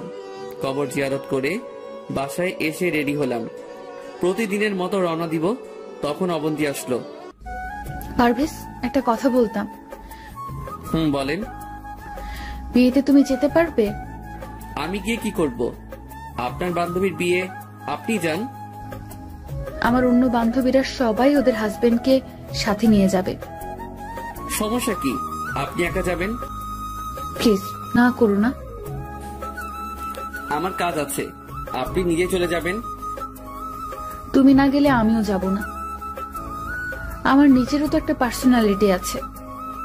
তার মানে আপনার পার্সোনালিটি রক্ষা করার জন্য আমাকে নিয়ে যাবেন? না, তোমাকে। হইছে, আর মিথ্যা বলতে হবে না, আমি যাব না। এমন সময় আব্বু আসলো। কি ব্যাপার, এত চিল্লাচিল্লি কিসের? দেখো না আব্বু, তোমার ছেলেকে আমার সাথে যাওয়ার জন্য বলছি, সে নাকি যাবে না। কিরে, সত্যি নাকি? আব্বু, আমার কথাটা শোনো। কোনো কথা শোনার দরকার নেই, তুই বিয়েতে যাবি, এটাই ফাইনাল। কিছু বলতে গিয়েও পারলাম না, সোজা বাসা থেকে বের হয়ে কাজে চলে গেলাম। রাস্তায় আইমানের সাথে দেখা হলো। কি রে পারভেজ, দোস্ত কি অবস্থা? আছি, তোর কি খবর? সব ঠিকঠাক। কয়েকদিন পর তো রেজাল্ট দিবে। কোন দিবে জানিস? মনে হয় 5 তারিখ। তুই জানিস না?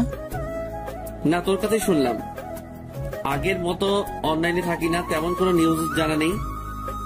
আচ্ছা শোন, তোর জন্য একটা সুখবর আছে। কি? একটা কোম্পানিতে কয়েকদিন সুপারভাইজার নিয়োগ দিবে, স্নাতক কমপ্লিট করা লাগবে। তোর রেজাল্ট ভালো আসলে তুই আবেদন করিস।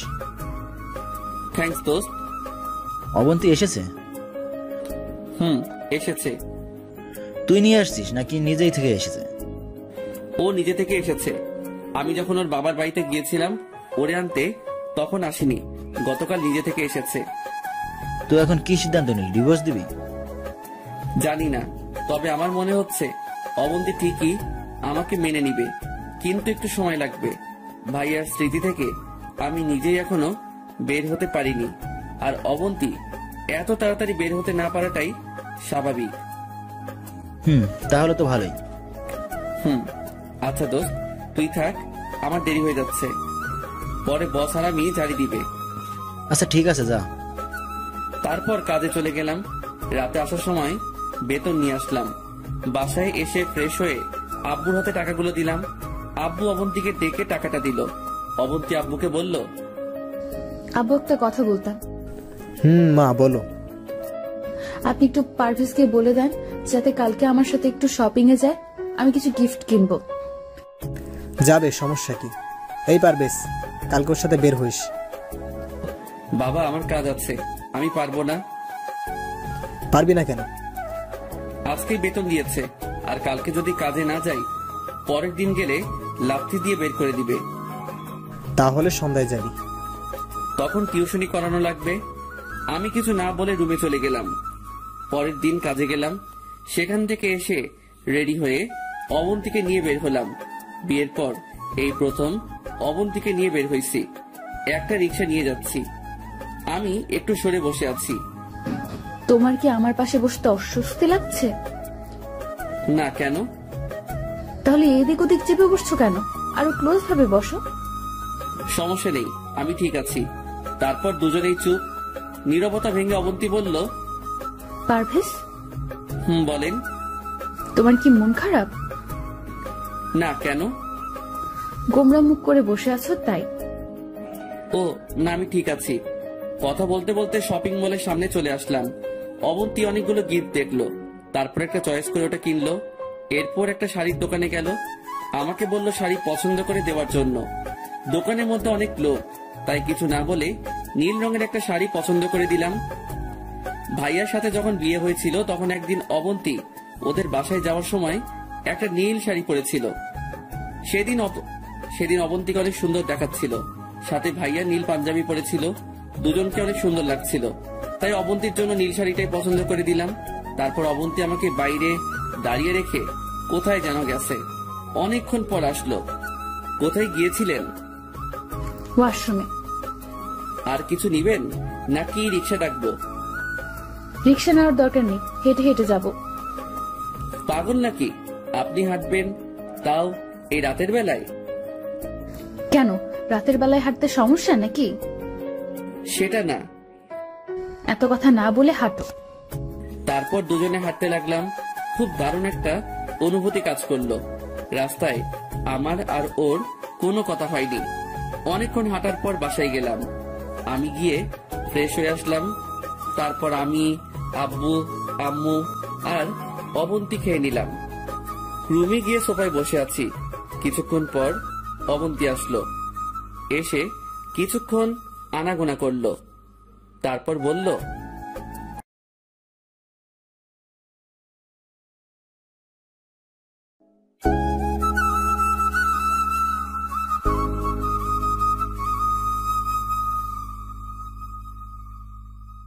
তারপর দুজনে হাঁটতে লাগলাম। খুব দারুণ একটা অনুভূতি কাজ করলো। রাস্তায় আমার আর ওর কোনো কথা হয়নি। অনেকক্ষণ হাঁটার পর বাসায় গেলাম। আমি গিয়ে ফ্রেশ হয়ে আসলাম। তারপর আমি, আব্বু, আম্মু আর অবন্তী খেয়ে নিলাম। রুমে গিয়ে সোফায় বসে আছি। কিছুক্ষণ পর অবন্তী আসলো। এসে কিছুক্ষণ আনাগোনা করলো, তারপর বলল, পারভেজ, একটা কথা বলতাম। বলেন। এই নাও, এটা তোমার জন্য। কি এটা? খুলে দেখো। আমি প্যাকেটটা খুললাম, দেখলাম একটা পাঞ্জাবি। অবাক হয়ে জিজ্ঞাসা করলাম, এটা কখন নিলেন? এত কিছু তোমার না জানলেও চলবে। হলুদের দিন তুমি এইটা গায়ে দিবে। হ্যাঁ সূচক মাথা নাড়ালাম। মনে থাকে যেন। আমি আবারও একটা বালিশ নিয়ে ফ্লোরে ঘুমিয়ে পড়লাম।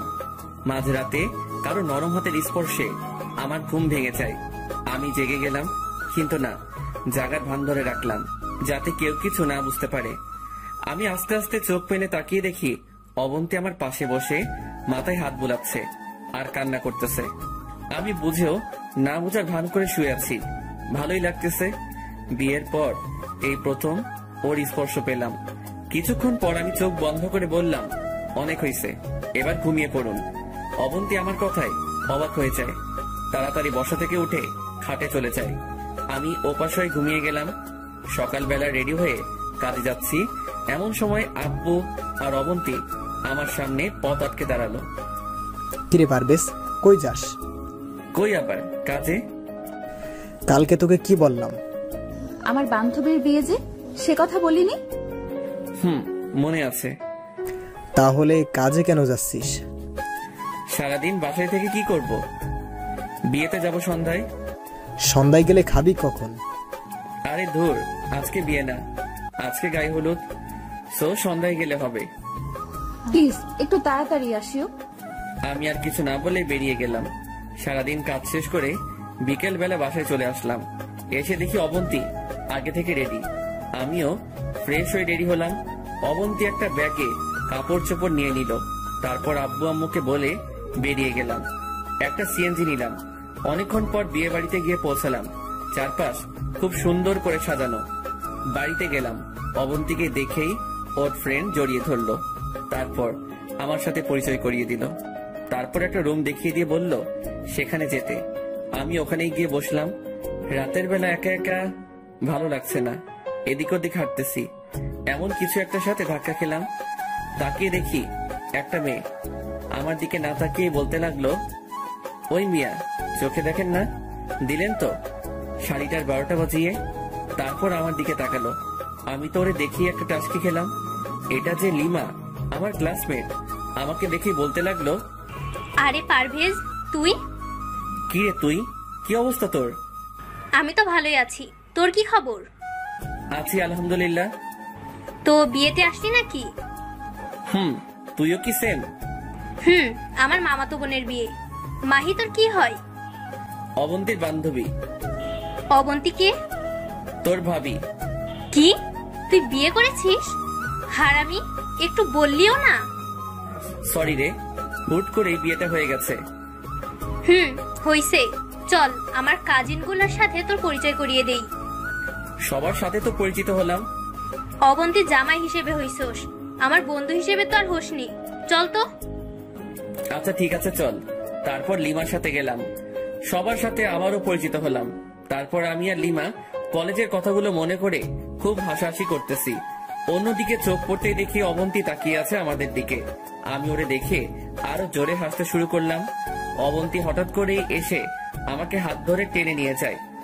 ওই, এখানে কি করো? দেখেন না কি করি, আড্ডা দিচ্ছি। আড্ডা দিচ্ছ মানে? ওই মেয়েটা কে? ও আমার বেস্ট ফ্রেন্ড। কি, তোমার মেয়ে বেস্ট ফ্রেন্ড আছে? কই, আগে তো কখনো শুনিনি। আপনাকে কেন সবকিছু বলবো? আমার পার্সোনাল ব্যাপার আমার কাছে থাকবে। আচ্ছা, খেয়ে যাও। আপনি খেয়ে নেন, আমি ওদের সাথে খাবো। একটু ভাব নিলাম। কাদের সাথে? আমার ফ্রেন্ড আর ওর কয়েকজন বান্ধবী। অবন্তী কিছু না বলে রাগ দেখিয়ে চলে গেল। আমি দাঁড়িয়ে দাঁড়িয়ে হাসতেছি। এমন সময় পেছন থেকে কেউ একজন টোকা দেয়। তাকিয়ে দেখি লিমা। কিরে, তোর বউ তো রেগে গেল? না, রাগিনি। পারভেজ ভাই, তুই আর আমার সাথে কথা বলিস না, পরে দেখবি তোরে চিবাইয়া খাইবো। শোন, তোকে একটু অভিনয় করতে হবে। কি অভিনয়? সব শিখিয়ে দিলাম। না ভাই, আমি পারবো না, তুই অন্য কাউকে বল। তোর বউ যে রাগী, পরে আমার মাথা ফাটাবে। প্লিজ না করিস না, তুই ছাড়া তো এত ক্লোজ কোনো ফ্রেন্ড নাই আমার। একটু পাম দিলাম। আচ্ছা, দেখি কি করা যায়। দেখি না, কাজটা তোকেই করতে হবে। আর তোর সাথে আরো কয়েকটা মেয়ে নিয়ে নে। আচ্ছা ঠিক আছে। এরপর আমরা আমাদের প্ল্যান অনুসারে কাজ করতে শুরু করলাম। লিমা আমার হাত ধরে মাহি রুমে আসলো। অবন্তীও সেখানে ছিল। আমাদের এই অবস্থায় দেখে অবন্তীর চোখ কপালে উঠে গেল। আমি আর লিমা কথা বলতেছি, লিমা তো হাসতে হাসতে বারবার আমার গায়ে পড়তেছে। এদিকে অবন্তী রেগে লাল হয়ে আছে। মনে মনে বললাম, জানো, তোমার মনে ভালোবাসা সৃষ্টি করতেছি। তারপর আমি, লিমা আর ওর কয়েকটা কাজিন মিলে আড্ডা দিচ্ছি আর হাসাহাসি করতেছি। এমন সময় দেখি অবন্তী দূর থেকে আমাকে ফলো করতেছে। রাতে খাওয়ার সময় আমি আর লিমা একসাথে বসেছি। অবন্তীর আমাদের টেবিলেই ছিল, আরো কয়েকজন মেয়ে ছিল। পারভেজ দোস্ত, তোর মনে আছে কলেজে থাকতে তুই আমাকে খাইয়ে দিতি, আমিও তোকে খাইয়ে দিতাম? মনে আছে? ওর কথা শুনে নিজেই আবুল হয়ে গেলাম। অভিনয় করতে বলেছি, কিন্তু এমন অভিনয় করবে আমি জীবনে কল্পনাও করিনি। মনে থাকবে না কেন? তুই কত আমার আঙ্গুলে কামড় দিছস, দিনগুলো কি এত সহজে বলতে পারি? মনে আছে আমার জন্মদিনে আমাকে খুব সুন্দর একটা গিফট দিয়েছিলি? তোর জন্মদিনের তারিখ কখন আমি ভুলি না। অবন্তী বারবার আমার দিকে তাকাচ্ছে, চোখের মধ্যে পানি টলমল করতেছে। আমাদের আরো কথাবার্তা দেখে সে টেবিল থেকে উঠে চলে গেল। তারপর সবাই খেয়ে উঠলাম। অন্য মেয়েগুলাও জানে আমাদের প্ল্যান সম্পর্কে। তারপর বাইরে চলে আসলাম। বিয়ে বাড়িতে চিল্লাচিল্লির জন্য কোনো কথাই ভালোভাবে শোনা যাচ্ছে না। পারভেজ, তোর বউ কিন্তু তোকে অনেক ভালোবাসে। কচু, তুই তাহলে কিছু জানোস না। আচ্ছা, তোর কথা বল, বিয়ে করেছিস? করেছি, আবার করিওনি। মানে? বিয়ে ঠিক হয়ে আছে, কিন্তু উনি দেশের বাইরে। এমনিতে মোবাইলে সারাদিন কথা হয়। বিয়ের পর আমাকেও নিয়ে যাবে তো, তাই সবকিছু ঠিকঠাক করতে একটু সময় লাগছে। বাহ, তাহলে দেশের বাইরে চলে যাবি? দেখিস আমাদের আবার ভুলিস না। একটা মাইট দিব, ভুলবো কেন? আচ্ছা, তোর ভাই কোন দেশে থাকে রে? ভাইয়ার কথা বলার কারণে মনটা খারাপ হয়ে গেল। ভাইয়া এমন এক দেশে থাকে যে দেশে গেলে কেউ আর ফিরে আসে না। মানে? পুরো ঘটনা বললাম। সরি দোস্ত, আমি জানতাম না। It's okay. তারপর তুই তোর ভাবি মানে অবন্তীকে বিয়ে করে নিলি? ভালো করছিস, মেয়েটা যথেষ্ট ভালো। তো এখন কি করিস? তেমন কিছু না, চাকরি নাই, বেকার বেকার ঘুরতেছি। সত্যিটা বললাম না, কারণ যতই হোক একটু হলেও মান-ইজ্জত আছে আমার। কি বলিস? তাহলে ফ্যামিলি কে দেখে, কিভাবে চলে? আল্লাহ চালাইতেছে কোনোভাবে। এই, আমাদের কোম্পানির জন্য কয়েকজন লোক দরকার, তুই চাকরি করবি? আমি বাবাকে বলে দিলে তোর কোনো ইন্টারভিউ নিবে না, সরাসরি চাকরি দিয়ে দিবে। কিন্তু কি? বেতনের কথা বলতেছিস তো? আচ্ছা, বেতনও বাড়িয়ে দিব, তুই তোর সার্টিফিকেট জমা দিয়ে দিস। থ্যাঙ্কস দোস্ত। আরে থ্যাঙ্কস এর কি আছে, চাকরি হয়ে গেলে ট্রিট দিবি। আচ্ছা ঠিক আছে, দিব। মনে মনে ভাবতেছি এই মেয়েটার সাথে কলেজে তেমন একটা কথা বলতাম না, জাস্ট হাই হ্যালো ছাড়া। আর আজকে সেই আমাকে চাকরি দিয়ে দিল। আসলে উপরওয়ালা কাকে কখন প্রয়োজনে এনে দেয় বলা যায় না। তারপর একটি মেয়ে এসে আমাদের যেতে বলল। হলুদের অনুষ্ঠান নাকি শুরু হয়ে গেছে। এই শোন। বলো। এবার তোর বউকে আসল ডোজ দিব। কি সেটা? তুই শুধু দেখ। তারপর সে আমার হাত ধরে স্টেজের সামনে যায়। অবন্তী আমাদের দেখে বড় বড় চোখ করে তাকিয়ে আছে। গায়ে হলুদ শুরু হলো, সবাই গায়ে হলুদ দিচ্ছে। সব শেষে আমি আর অবন্তী রয়ে গেলাম। তারপর দুজন একসাথে স্টেজে উঠলাম। মাহিকে হলুদ লাগিয়ে দিলাম। মাহি আমাকে মিষ্টি খাইয়ে দিল, আমিও দিলাম, অবন্তীও দিল। তারপর আমি একটা মিষ্টি অবন্তীর মুখের কাছে নিলাম। সে কিছুক্ষণ আমার দিকে তাকিয়ে রইল, তারপর মিষ্টিটার কিছু অংশ খেলো। তারপর সেও আমাকে একটা মিষ্টি খাইয়ে দিল। ভিতরে ভিতরে আমার মনটা নাচানাচি করতেছে। এমন সময় লিমা একটা অদ্ভুত কাজ করে বসলো। সে স্টেজে উঠে অনেকগুলো হলুদ নিয়ে আমার পুরো মুখে মেখে দিল। আমি অবন্তীকে দেখিয়ে লিমাকে হলুদ লাগিয়ে দিলাম। লিমার কাজিনগুলো এসে আমার মাথা থেকে শুরু করে হাত মুখ সব জায়গায় হলুদের পুরো অংশ ঢেলে দিল। অবন্তী আমাদের এই অবস্থা দেখে উঠে চলে গেল। তারপর বাইরে এসে আমি আবারও লিমার সাথে কথা বলতেছি। এমন সময় অবন্তী কোথা থেকে এসে আমার পাঞ্জাবির কলার চেপে ধরে টেনে রুমে নিয়ে যায়, ঠাস করে দরজাটা লাগিয়ে দেয়। তারপরে, কি ব্যাপার, এইভাবে ধরে নিয়ে আসলেন কেন? ওই মেয়ে দেখলে কথা বলতে মন চায়। তাতে আপনার সমস্যা কোথায়? আছে অনেক সমস্যা। তুমি অন্য মেয়ের দিকে তাকাতে পারবে না। কেন? সেটা না জানলেও চলবে। আমার যেহেতু কেউ নেই, সেহেতু আমি অন্যদের সাথে অবশ্যই কথা বলবো। না, তুই কারোর সাথে কথা বলতে পারবি না। আর যেন ওই মেয়েটার সাথে না দেখি। সমস্যা কোথায়? বলছি না কথা না বলতে। যদি বলি তাহলে আব্বুকে কল দিয়ে বলবো তুমি আমাকে ছেড়ে অন্য মেয়ের সাথে প্রেম করছো। কি আপনি এই কথা বলতে পারবেন? এখন পাঞ্জাবিটা খুলে শুয়ে পড়ো। আপনি কোথায় ঘুমাবেন? পরে দেখা যাবে, তুমি শুয়ে পড়ো। তারপর আমি পাঞ্জাবিটা খুলে রেখে বিছানায় শুয়ে পড়লাম। আপাতত কেউ নাই, একা একা শুয়ে আছি। শুয়ে শুয়ে ভাবতেছি অবন্তী এমন রাগ দেখালো কেন? সেও কি আমাকে ভালোবাসে নাকি? দূর, এটা হয় না। সে আমাকে এখনো দেবরের মতোই দেখে। বুঝতেছি না কেন যে অবন্তী আমাকে মেনে নিচ্ছে না। আল্লাহ ভালো জানে। ভাবতে ভাবতে কখন যে ঘুমিয়ে পড়েছি নিজেও জানি না। সকালে ঘুম থেকে উঠতে যাব, এমন সময় বুকের উপর ভারী কিছু একটা অনুভব করলাম। তাকিয়ে দেখি অবন্তী আমার বুকের উপর ঘুমিয়ে আছে। এটা কি হলো? আমি তো নিজের চোখকে বিশ্বাস করতে পারছি না। বাহ, এটা তো মেঘনা চাইতে বৃষ্টি পাওয়ার মতো। আমি উঠতে গিয়ে উঠিনি। এই প্রথম অবন্তী আমাকে স্পর্শ করলো, তাও এমন একটা মুহূর্ত। আমি কেন? পৃথিবীর কোনো পুরুষই এ অবস্থা থেকে উঠবে না। আমি ঘুমের ভান ধরে শুয়ে আছি। দেখি অবন্তী কি করে। কিছুক্ষণ থাকার পর অবন্তী উঠলো, উঠে শাড়ি ঠিক করে নিল।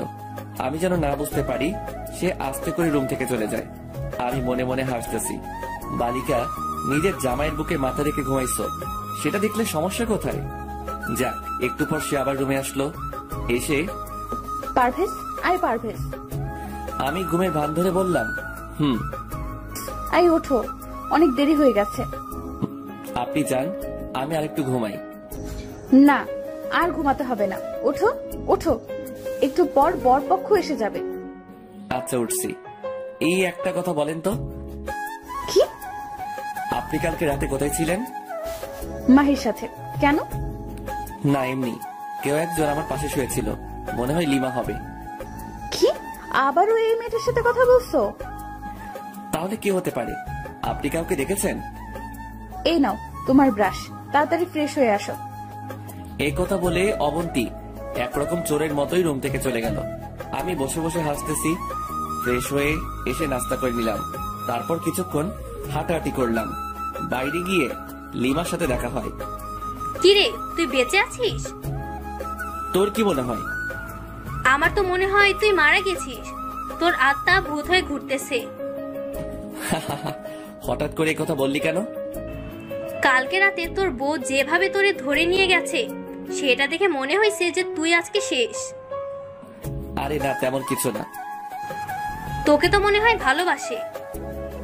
আরে না, অবন্তী নিজেও ঠিক মতো কথা বলে না, অন্য মেয়েদের সাথেও কথা বলতে দেয় না। একটা প্যারার মধ্যে আছি। বুঝছি। আচ্ছা, আর কয়েকটা ডোজ দিব তোর বউকে। আর দরকার নেই দোস্ত, যেগুলো দিছস সেগুলোতেই আমার 12টা বাজছে। আর দিলে কি করবে আল্লাহ জানে। সমস্যা নেই, হালকা করে একটা দিয়ে দিব। আচ্ছা দিস। একসময় অবন্তী কল দিল। আই পারভেজ, কই তুমি? আছি বাইরে। বাইরে কি? দরকারের সময় খুঁজে পাই না। কি বলুন? তাড়াতাড়ি রুমে আসো। কেন? ধুর, তুমি এত কথা বলো কেন? আসতে বলছি, আসো। আচ্ছা, আসতেছি। কলটা কেটে দিলাম। কিরে, কে কল দিল? তোর ভাবি রুমে যেতে বলছে। মনে হয় আমাকে তোর সাথে দেখেছে। যা, তোর খবর আছে। তুই দাঁড়া, আমি একটু আসছি। যা, বেঁচে থাকলে দেখা হবে। ওপারে ভালো থাকিস বন্ধু। হা হা হা। ফাজিল, থাক আমি আসছি। তারপর রুমে গেলাম।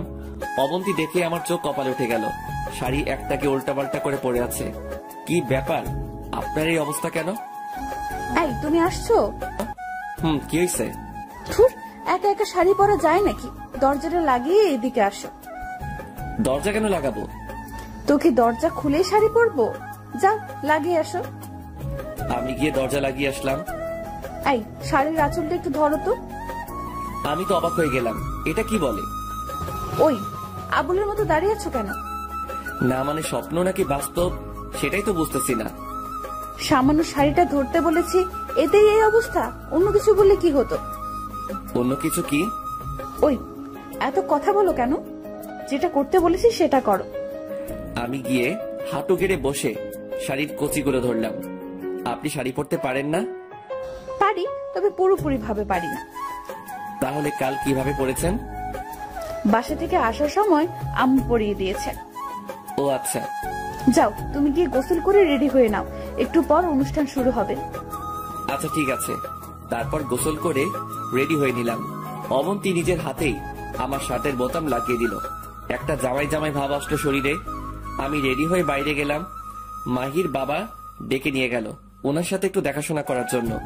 আমি ওনার সাথে গেলাম। বরপক্ষ চলে আসলো। খাওয়া দাওয়ার পর্ব শুরু হলো। কাজের মাঝখানে আমি নিজেও খেয়ে নিলাম। কিছুক্ষণ পর মাহিকে মানে পাত্রীকে আনা হলো। মাহির সাথে অবন্তী সহ আরো কতগুলো মেয়ে ছিল। অবন্তীকে দেখে আবারও ক্রাশ খেলাম। কালো একটা শাড়িতে একটু অন্যরকম লাগছে। আমি এক দৃষ্টিতে তাকিয়ে আছি। এমন সময় পেছন থেকে কেউ একজন টোকা দিল। তাকিয়ে দেখি লিমা। কিরে, নিজের বউকে কেউ এভাবে দেখে? আরে না, আমি বিয়ে দেখতেছিলাম। বুঝি বুঝি, ডাল মে কুছ কালা হ্যায়। আচ্ছা বাদ দে, তুই খেয়েছিস? তুই? ভেবেছিলাম আরো পরে খাবো, আম্মু জোর করে খাইয়ে দিছে। ভালো করছে। এই 15 তারিখ তো রেজাল্ট দিবে, জানিস? কিসের রেজাল্ট? আরে আমাদের অনার্স পরীক্ষার। ও আচ্ছা, তোর নাম্বারটা দে তো, তোদের অফিসে যাওয়ার আগে কল দিব। ওকে, এই নে। দোস্ত, তোরে ধন্যবাদ দিয়ে ছোট করব না। হইছে, চল তোর বউকে একটু রাগিয়ে দি। কেমনে? গেলেই দেখবি। তারপর লিমা আমার একটা হাত ধরে স্টেজে নিয়ে যায়। তারপর বর আর কনে এর মাঝে বসিয়ে ফটো তোলা শুরু করলো। অবন্তীকে বলল আমাদের ছবি তুলে দিতে। এটা দেখে অবন্তী রাগে লাল হয়ে গেছে। আমার দিকে বড় বড় চোখ করে তাকিয়ে আছে। আমিও একটু রাগানোর জন্য লিমার সাথে ক্লোজ হয়ে বসে ছবি তুলতেছি। এভাবে দিনটা চলে গেল। বিকাল বেলা বসে আছি, এমন সময় বস কল দিল। আসসালামু আলাইকুম। পারভেজ, তুমি কোথায়? আমি তো একটা বিয়ের অনুষ্ঠানে আসছি। কালকে কাজে আসবে। কিন্তু বস, বিয়ে তো এখনো শেষ হয়নি, বউ ভাত বাকি আছে। তোমাকে আর কাজে আসতে হবে না, তুমি বিয়ে খাও। না বস, ঠিক আছে, আমি কালকে আসবো। মনে থাকে যেন, না হলে চাকরি ঢিসমিস। কলটা কেটে দিল। আমি মনে মনে ভাবতেছি, শালা লিমাদের ওখানে চাকরিটা একটু পাই তখন দেখবি তোর এই ব্যবহারের ফল আমি সুদে আসলে দিব। অবন্তীর কাছে গেলাম। একটু এদিকে আসেন তো। আমাকে কেন ডাকতেছো? তোমার তো আর অন্য মেয়ে ফ্রেন্ডের অভাব নেই। দেখেন, বাজে কথা না বলে সাইডে আসেন। কি হয়েছে? আপনি থাকেন, আমি চলে যাচ্ছি। চলে যাচ্ছ মানে? কোথায় যাচ্ছ? বস কল করেছিল, কালকে কাজে না গেলে চাকরি থাকবে না। এখান থেকে তো আর কাজে যাওয়া সম্ভব না, তাই বলছিলাম আপনি থাকেন, বিয়ে শেষ হলে তারপর আমি এসে নিয়ে যাব। দরকার নেই, দাঁড়াও, আমিও যাব। মানে কি? এখনো বিয়ে শেষ হয়নি? আসলটা শেষ, আর এখানে থেকেও কোনো মজা পাবো না। মাহি তো চলে যাবে, সো দাঁড়াও, আমিও আসছি। কিছু না বলে দাঁড়িয়ে আছি। তারপর সবার থেকে বিদায় নিয়ে বাসার দিকে রওনা দিলাম। লিমাকে ইশারাই বলেছি মোবাইলে কথা বলবো। তারপর একটা সিএনজি নিয়ে বাসায় চলে আসলাম। কি রে, চলে আসলে যে? বিয়ে শেষ নাকি? না, কাজ আছে, বস কল করেছিল তাই। তারপর রুমে চলে গেলাম। ফ্রেশ হয়ে বাইরে চলে গেলাম। আইমানকে কল দিয়ে আসতে বললাম। আসার পর পুরো ঘটনা ওর সাথে শেয়ার করলাম। বাহ, তার মানে সব ঠিকঠাক হয়ে গেছে? এখনো শিওর না, আরো কয়েকদিন দেখি। লিমার ডোজটায় কাজ হয়েছে, না হলে অবন্তী এত সহজে নরম হতো না। বন্ধু ঠিক বলছিস, লিমা অনেক হেল্প করেছে। আরো কিছুক্ষণ আড্ডা দিয়ে বাসায় চলে আসলাম। রাতে খেয়ে রুমে গেলাম, দেখলাম অবন্তী বিয়ে তোলা ছবিগুলো দেখতেছে। আমি গিয়ে কাঁথা আর বালিশটা নিয়ে ফ্লোরে ঘুমানোর জন্য রেডি হচ্ছি। অবন্তীর দিকে বারবার তাকাচ্ছি, সে কিছু বলে কিনা, কিন্তু না, কিছু বললো না। আমিও শুয়ে গেলাম। শুয়ে শুয়ে ভাবতেছি অবন্তী তো কিছুই বললো না, তাহলে বিয়েতে কেন শুয়েছিল একসাথে? মনে হয় এটা অন্যদের দেখানোর জন্য, মান সম্মান রক্ষার্থে এমনটা করেছে হয়তো। আমার কপালে এগুলো নেই, তাই এগুলো নিয়ে চিন্তা না করাই বেটার। অবন্তী আগেও আমাকে মেনে নেয়নি, এখনো নিচ্ছে, আর ভবিষ্যতে নেবে বলে মনে হয় না। ভাবতে ভাবতে ঘুমিয়ে গেলাম। সকালে ঘুম থেকে উঠে ফ্রেশ হয়ে কাজে যাচ্ছি। এমন সময় আব্বু সামনে দিয়ে ঘোরাঘুরি করতেছে, মনে হচ্ছে কিছু একটা বলবে। কিছু বলবে? তোর কাছে কিছু টাকা হবে? তোর মায়ের মেডিসিন শেষ। আমি জানি পকেটে মাত্র 20 টাকা আছে, কারণ যেগুলো ছিল সব বিয়েতে খরচ হয়ে গেছে। যাতায়াত, বিয়ের উপহার, অবন্তীর শাড়ি, পুরো মাসের বেতন শেষ। কি বলবো বুঝতেছি না। আচ্ছা, প্রেসক্রিপশনটা আমাকে দাও, আমি আসার সময় নিয়ে আসবো। তারপর বাবার থেকে প্রেসক্রিপশনটা নিয়ে বেরিয়ে গেলাম। ভাবতে লাগলাম কিভাবে কি করব। হেঁটে হেঁটে কাজে চলে গেলাম। প্রতিদিনের মতো সেই দোকানে দোকানে মাল দেওয়া আর ভ্যান ঠেলা। কাজ শেষ করে আসার সময় বসের কাছে কিছু টাকা চাইলাম, শালা টাকা তো দিলই না, উল্টো আরো ঝাড়ি দিল। পরে আয়মানকে কল করে দেখা করতে বলি, ওর কাছ থেকে কিছু টাকা নিয়ে আম্মুর জন্য মেডিসিন গুলো কিনে নিয়ে আসি। এইভাবে দিন যেতে লাগলো। কয়েকদিন পর আমাদের রেজাল্ট দিবে, এটা নিয়ে আমার তেমন মাথা ব্যথা নেই, কারণ আমার পরীক্ষা যে খারাপ হয়েছে সেটা আমি খুব ভালো করে জানি। ফেল করবো এটাই শিওর। এদিকে অবন্তী রেজাল্টের চিন্তায় শেষ। দেখতে দেখতে রেজাল্টের দিন চলে আসলো। আমি যথারীতি কাজে চলে গেলাম। দুপুরবেলা অবন্তী আমাকে কল দিয়েছে। আই পারভেজ, তুমি কোথায়? কাজে আছি। কেন, কি হয়েছে? রেজাল্ট দিয়ে দিছি, আমি পাশ করেছি। কনগ্রাচুলেশন। থ্যাঙ্কস। এই তোমার রোল নাম্বার আমি ভুলে গেছি, আমাকে বলো তো। আমি নিজেও ভুলে গেছি, অ্যাডমিন কার্ড দেখো। আচ্ছা, দেখতেছি। তারপর কলটা কেটে দিল। পাশে বস ছিল। আমার মোবাইলে কথা বলা দেখে উনি বিরক্ত মাখা মুখ নিয়ে বলল, ওই মিয়া, কাজ করতে আসো নাকি প্রেম করতে? Sorry boss. আরে রাখো তোমার সরি, মোবাইল বন্ধ করো মিয়া। এতই যখন বউ বউ করো তাহলে কাজে আসো কেন? বউয়ের কাছে থাকলেই তো পারো। এই শালার উপর তো রাগ হচ্ছেই, সাথে অবন্তীর উপরও। কল দেওয়ার আর সময় পেল না। রেজাল্ট দিয়েছে তো কি হয়েছে, বাসায় গেলেও তো বলা যেত। আমি মোবাইলটা বন্ধ করে রেখে দিলাম। তারপর কাজ শেষ, বসের কাছে টাকা চাইলাম। উনি মুখের উপর বলে দিয়েছে মাস শেষ হওয়া ছাড়া কোনো টাকা দিবে না। যদি অতিরিক্ত করি তাহলে অতিরিক্ত কাজের টাকা দিবে। আমি আরো 2 ঘন্টা করে 100 টাকা নিলাম, তার হিসেবে নাকি আরো কম পাবো। তারপর গেলাম টিউশনিতে। পড়ানোর এক পর্যায়ে ছাত্রের মা আসলো, টাকা হাতে নিয়ে দাঁড়িয়ে আছে। আন্টি কিছু বলবেন? এই নাও তোমার এই মাসের বেতন। কিন্তু আন্টি, মাস তো এখনো শেষ হয়নি। জানি, তোমাকে আর আসার দরকার নেই, আমি ওর জন্য নতুন টিচার দেখছি। কিন্তু আন্টি কেন? তুমি রাতে করে আসো, তার উপর দেখে মনে হয় ক্লান্ত। তোমার পড়াশোনা নাকি ওর কাছে ভালো লাগে না। আর কি? আর তুমি নাকি ভ্যান। তোমাকে আজকে সকালে ওর ফ্রেন্ডরা সবাই দেখেছে। তারপর স্কুলে গিয়ে ওর অনেক রকম কথাবার্তা বলেছে, ঠাট্টা করেছে। আমি কিছু না বলে নিচের দিকে তাকিয়ে আছি।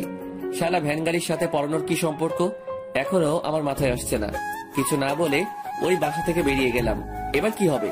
টিউশনির টাকাটা দিয়ে আব্বু আম্মুর মেডিসিন কিনি, কিন্তু এবার কি হবে? হঠাৎ করে অবন্তীর রেজাল্টের কথা মনে পড়লো। আন্টির দেওয়া বেতনগুলো দেখতে লাগলাম। পুরো টাকা দেয়নি, অর্ধেক দিয়েছে। বাস আসলে সব দিক দিয়ে আসে। অবন্তীর জন্য 2 কেজি মিষ্টি নিলাম। তারপর হেঁটে হেঁটে বাসায় গেলাম। কলিং বেল দেওয়ার একটু পর দরজা খুলে দিল। তাকিয়ে দেখি আমি কিছু না বলে নিচের দিকে তাকিয়ে আছি। শালা ভ্যান গাড়ির সাথে পড়ানোর কি সম্পর্ক এখনো আমার মাথায় আসছে না। কিছু না বলে ওই বাসা থেকে বেরিয়ে গেলাম। এবার কি হবে? টিউশনির টাকাটা দিয়ে আব্বু আম্মুর মেডিসিন কিনি, কিন্তু এবার কি হবে? হঠাৎ করে অবন্তীর রেজাল্টের কথা মনে পড়লো। আন্টির দেওয়া বেতনগুলো দেখতে লাগলাম। পুরো টাকা দেয়নি, অর্ধেক দিয়েছে। বাস আসলে সব দিক দিয়ে আসে। অবন্তীর জন্য 2 কেজি মিষ্টি নিলাম। তারপর হেঁটে হেঁটে বাসায় গেলাম। কলিং বেল দেওয়ার একটু পর দরজা খুলে দিল। অবন্তী আমাকে দেখেই জড়িয়ে ধরে কান্না শুরু করে দিল। আমি তো পুরো টাসকি খেয়ে গেলাম, কিছু বলার ভাষায় খুঁজে পাচ্ছি না। একটু পর আম্মু রুম থেকে বের হয়ে দেখে অবন্তী আমাকে জড়িয়ে ধরে আছে। আম্মু হাসতে হাসতে আমার রুমে চলে যায়। আমি লজ্জায় লাল হয়ে গেলাম। তারপর অবন্তী আমাকে ছাড়িয়ে বলতে থাকে, পারভেজ, আমি পাশ করেছি। কংগ্রাচুলেশন, এই নিন, মিষ্টিগুলো নিয়ে যান। ওই, আমি পাশ করেছি সেজন্য আমি এত খুশি হইনি, খুশি হয়েছে এই জন্য তুমিও ভালো নাম্বারে পাশ করছো। কি? তুমিও পাশ করছো, শুধু পয়েন্ট একটু কম, এটা কোনো ব্যাপার না। আমি আর কোনো কথা না বলে অবন্তীকে কোলে নিয়ে নিলাম। আসলে খুশিতে নিজেকে আর স্থির রাখতে পারিনি। ওরে কোলের কারণে ও আমার দিকে অবাকভাবে তাকিয়ে রইল। সরি, আসলে এমন একটা খুশির খবর শুনে নিজেকে স্থির রাখতে পারিনি। ইটস ওকে, যাও রুমে গিয়ে ফ্রেশ হয়ে আসো। আমি রুমে চলে গেলাম। মনে মনে ভাবলাম এবার লিমাদের অফিসে যাব, দেখি চাকরিটা হয় কিনা। ফ্রেশ হয়ে আব্বু আম্মুর কাছে আসলাম। আব্বু আম্মু দুজনেই অনেক খুশি। বসে বসে অনেকক্ষণ গল্প করলাম। তারপর খাওয়া দাওয়া করে রুমে চলে গেলাম। অবন্তী রুমে আসার আগে শুয়ে পড়লাম। একটু পর সে আসলো, আমার পাশে বসলো, কিছুক্ষণ মাথায় হাত বুলিয়ে খাটে চলে গেল। অবন্তী ঘুমিয়ে যাওয়ার পর আমি উঠলাম। উদ্দেশ্য হচ্ছে ভাইয়ার কাছে যাব। আজকে এমন একটা দিনে ভাইয়া থাকলে হয়তো তিনি আমাদের চাইতেও বেশি খুশি হতেন। আমি উঠে অজু করে ভাইয়ার কবরের দিকে রওনা দিলাম। কিছুক্ষণ পর আমি কবরের কাছে গেলাম। আমি জানি ভাইয়া আমাকে দেখে অনেক খুশি হবে। আমি কবরের মাথার পাশে গিয়ে বসলাম। ভাইয়া কেমন আছিস? এত রাতে তোরে ডিস্টার্ব করার জন্য সরি। জানি তুই অনেক বিরক্ত হবি, কিন্তু কি করব বল, কথাগুলো তোকে না বললে যে আমার ঘুম আসবে না। আজকে আমাদের রেজাল্ট দিয়েছে, যদিও রেজাল্ট নিয়ে আমার তেমন একটা মাথা ব্যথা নেই। আমি চিন্তায় ছিলাম অবন্তীকে নিয়ে। আলহামদুলিল্লাহ, সে পাশ করেছে, আমিও পাশ করেছি, কিন্তু সেটা হয়তো তোর মনের মতো হবে না। ভাইয়া, তোর স্বপ্নটা পূরণ করার জন্য সর্বোচ্চ চেষ্টা করেছি। তোর আর অবন্তীর ইচ্ছা ছিল অবন্তী যেন গ্র্যাজুয়েশন কমপ্লিট করে। আজকে সেই দিন যেটার জন্য তুই স্বপ্ন দেখতি। আজকে সবই ঠিক আছে, শুধু তুই নেই আমাদের পাশে। তোর স্বপ্নগুলো আমি নিজের জীবন দিয়ে হলেও পূরণ করব। জানিস ভাই, আমারও অনেক ইচ্ছা ছিল খুব ভালো একটা রেজাল্ট করার জন্য, কিন্তু কি করব বল, সেটা হয়তো আমার কপালে নাই। তারপরও যে পাশ করেছি সেটার জন্য আলহামদুলিল্লাহ। ভাইয়া, তুই যদি থাকতি হয়তো আমিও ভালো কিছু করতাম। তুই চলে যাওয়ার পর থেকে আমার পুরো পৃথিবীটাই পাল্টে গেছে। এখন বুঝতে পারছি তুই কষ্ট করে আমাদের স্বপ্নগুলো পূরণ করেছিস। এত কষ্ট করার পরেও নিজেকে সবসময় হাসি খুশি রেখেছিস। ভাই, তোর জন্য তো আমি কিছুই করতে পারিনি। সারা জীবন তুই আমাদের জন্য করে গেছিস। জানিস ভাইয়া, অবন্তী এখনো আমাকে মেনে নেয়নি, হয়তো নিবেও না, কিন্তু তাতে আমার কোনো আফসোস নেই। সে এখনো তোকে অনেক ভালোবাসে। অবন্তীর জন্য না হয় আমি আমার জীবনটা স্যাক্রিফাইস করে দিলাম। সে যেমন থাকতে চায় তেমনই থাকুক। ভাই, আমার টাকা পয়সা কিছুর দরকার নেই, শুধু তোকে দরকার। তুই আরেকবার আমাদের মাঝে ফিরে আয়, কখনো তোকে হারাতে দিব না। প্লিজ ভাই, আয় আরেকবার। আর কোনো কথাই আসছে না মুখ দিয়ে। বসে বসে ভাইয়ের স্মৃতিগুলো মনে করতে লাগলাম। তারপর উঠে কবর জিয়ারত করে বাসায় চলে আসলাম। এসে দেখি অবন্তী মন খারাপ করে বসে আছে। কি ব্যাপার, আপনি ঘুমাননি? কোথায় গিয়েছিলে? এই তো একটু বাইরে, ঘুম আসছে না তাই ঘুরে এলাম। মিথ্যা বলো কেন, সত্যি করে বলো। ভাইয়ার কবরের কাছে। এত রাতে? জিয়ারত করতে গেছিলাম। কি কি বলেছো তোমার ভাইকে? কিছু না, জাস্ট জিয়ারত করে চলে আসছি। আমি সব শুনেছি। আপনি কিভাবে শুনেছেন? তোমার পেছনে পেছনে গিয়েছিলাম। রাত অনেক হয়েছে, ঘুমিয়ে পড়ুন। অবন্তী কিছু একটা বলতে চেয়েছিল, কিন্তু আমি গিয়ে শুয়ে পড়লাম। সকালবেলা ঘুম থেকে উঠে ফ্রেশ হয়ে কাজে যাব, এমন সময় অবন্তী সামনে আসলো। কিছু বলবেন? একটা কথা ছিল। বলেন। আমি একটু আমাদের বাসায় যাব, যদি দিয়ে আসতে ভালো হতো। কিন্তু আমি তো কাজে যাচ্ছি, আর হঠাৎ করে ওই বাসায় কেন? রেজাল্ট দিয়েছে, আম্মু আব্বু শুনে অনেক খুশি হয়েছে, আর এমনিতেই অনেক দিন যায়নি। সকালে আম্মু কল দিয়ে তোমাকে নিয়ে যেতে বলেছে। আম্মু আব্বুকে বলেছেন? হুম, কি বলেছে? যাওয়ার জন্য বলেছে। যদি তুমিও যাও তাহলে ভালো হতো। না, আমি যেতে পারবো না। কেন? গেলে সমস্যা কোথায়? কাজ আছে। কালকে এমনিতেই অগ্রিম টাকা নিয়ে নিয়েছি, এখন কাজ না করলে বের করে দিবে। পরে দেখা যাবে চাকরিটাও যাবে। তাহলে আমাকে বাসায় নামিয়ে দিয়ে তারপর যেও প্লিজ। না করো না, একা একা ভয় করে। আচ্ছা ঠিক আছে, রেডি হয়ে নেন। ওয়েট, যাবো আর আসবো। আমি বাইরে দাঁড়িয়ে রইলাম। অবন্তী দেরি হয়ে আব্বু আম্মুকে সালাম করে বেরিয়ে গেল। একটা রিক্সা নিয়ে ওদের বাসার দিকে রওনা দিলাম। কালকে যে মিষ্টিগুলো আমি কিনে নিয়ে আনলাম সেগুলো আম্মু ওর সাথে দিয়ে দিয়েছে, যাতে আর ওখানে যাওয়ার সময় কিছু কেনা না লাগে। কিছুক্ষণ পর অবন্তীদের বাসায় চলে আসলাম। ওর ব্যাগপত্র নামিয়ে দিয়ে চলে আসতে যাব, এমন সময় অবন্তী ডাক দিল। পারভেজ। বলেন। কিছু খেয়ে যাও।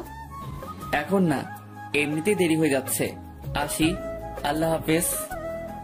পারভেজ। আবার কি? রাতে আসতে পারবে?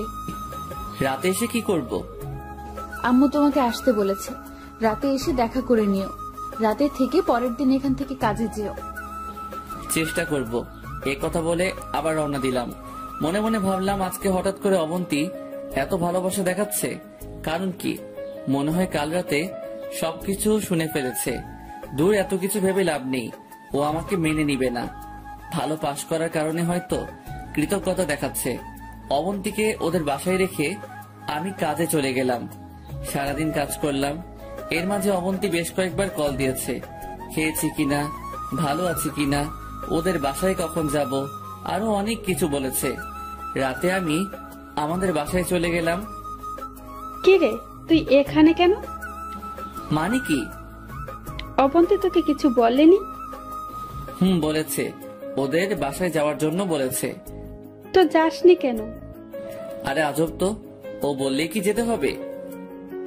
অবশ্যই। অবন্তী অনেকবার কল দিয়েছিল, তুই আসলে যেন ওদের বাসায় যেতে বলি। আমি যাব না এখন, অন্যদিন যাব। যাবি না মানে? এখনই যা। কিন্তু বাবা। কোনো কিন্তু নয়, রেডি হয়ে আবন্তীর কাছে যা। কি আর করা, রেডি হয়ে ওদের বাসার দিকে রওনা দিলাম। প্রায় 30 মিনিট পর ওদের বাসার সামনে গেলাম। কলিং বেল দেওয়ার সাথে সাথেই দরজা খুলে দিল। কি ব্যাপার, এটা কি হলো? মাত্র কয়েক সেকেন্ডের মধ্যেই দরজা খুলে গেল। মনে হয় দরজার কাছে কেউ ছিল। তাকিয়ে দেখে অবন্তী। আমাকে দেখে একটা হাসি দিয়ে বলল, এত দেরি হলো যে? রাস্তায় জ্যাম ছিল। যাও, সোফা রুমে যাও, আম্মু আব্বু ওখানে আছে। আমি ওই রুমে গেলাম, ওনাদের সালাম করলাম, অনেকক্ষণ বসে বসে গল্প করলাম। তারপর একসাথে খেয়ে আমি অবন্তীর রুমে চলে গেলাম। রুমে গিয়ে খাটে শুয়ে রইলাম। এমন সময় অবন্তী আসলো। আমি যেই উঠে যাব তখনই, আই কই যাও? আপনি ঘুমাবেন না? ঘুমাবো তো, কিন্তু তুমি খাট থেকে নামো কেন? না নামলে আপনি কোথায় ঘুমাবেন? সেটা তোমার জানতে হবে না, তুমি ঘুমাও। কিন্তু ওই ঘুমাতে বলছি না, ঘুমাও। আমি কিছু না বলে ঘুমিয়ে গেলাম। অবন্তী রুম থেকে চলে গেল। মনে হয় অন্য রুমে থাকবে। যাক, ভালোই হয়েছে, আমি অন্তত খাটে ঘুমাতে পারবো। এই ফ্লোরে থাকতে থাকতে পিঠে ব্যথা হয়ে গেছে। আর শ্বশুর বাড়ি এসে যদি নিচে থাকি আর সেটা যদি কেউ দেখে, তাহলে আমার মান ইজ্জত সব শেষ। শুয়ে শুয়ে ভাবছি, অবন্তী কি আসলে আমাকে মেনে নিবে না? আমারও তো ইচ্ছা করে বউয়ের সাথে থাকতে, ওর সাথে ভালো একটা সম্পর্ক রাখতে, মনের গহীনে যত কথা লুকিয়ে আছে সবগুলো শেয়ার করতে। কিন্তু এমন কপাল নিয়ে দুনিয়াতে আসছি যে কপালে সুখ নামের কোনো কিছু লেখা নেই। ভাবতে ভাবতে ঘুমিয়ে গেলাম। রাতের বেলা মনে হলো কিছু একটা আমার মুখের উপর চাপ দিয়ে আছে। আস্তে আস্তে চোখ খুললাম, তাকিয়ে দেখি অবন্তী আমার পাশে শুয়ে আছে। আর একটা হাত আমার মুখের উপরে, অন্য একটা হাত দিয়ে আমাকে জড়িয়ে ধরে ঘুমিয়ে আছে। আমি কিছুক্ষণ অবাক হয়ে তাকিয়ে রইলাম। স্বপ্ন দেখতেছি না তো? না, স্বপ্ন না, আসলে সত্যি। কিছুক্ষণ অবন্তীর মায়া মাখা মুখের দিকে তাকিয়ে রইলাম। দেখে মনে হচ্ছে ছোট্ট একটা বাচ্চা আমার বুকে শুয়ে আছে। তারপর আমিও ঘুমিয়ে গেলাম। সকালে ওর ডাকে ঘুম ভাঙলো। কি ব্যাপার মহারাজ, আর কত ঘুমাবেন? কাজে যাবেন না? ও সরি, আপনি আমাকে আরো একটু আগে ডেকে দিতেন। সমস্যা নেই, এখনো সময় বেশি হয়নি। আমি নাস্তা রেডি করতেছি, তুমি ফ্রেশ হয়ে ডাইনিং রুমে আসো। আচ্ছা ঠিক আছে, আপনি যান, আমি আসছি। অবন্তী চলে গেল। আমি গিয়ে ফ্রেশ হয়ে রেডি হয়ে ডাইনিং রুমে গেলাম। এতগুলো নাস্তা দেখে একটু টাসকি খেলাম।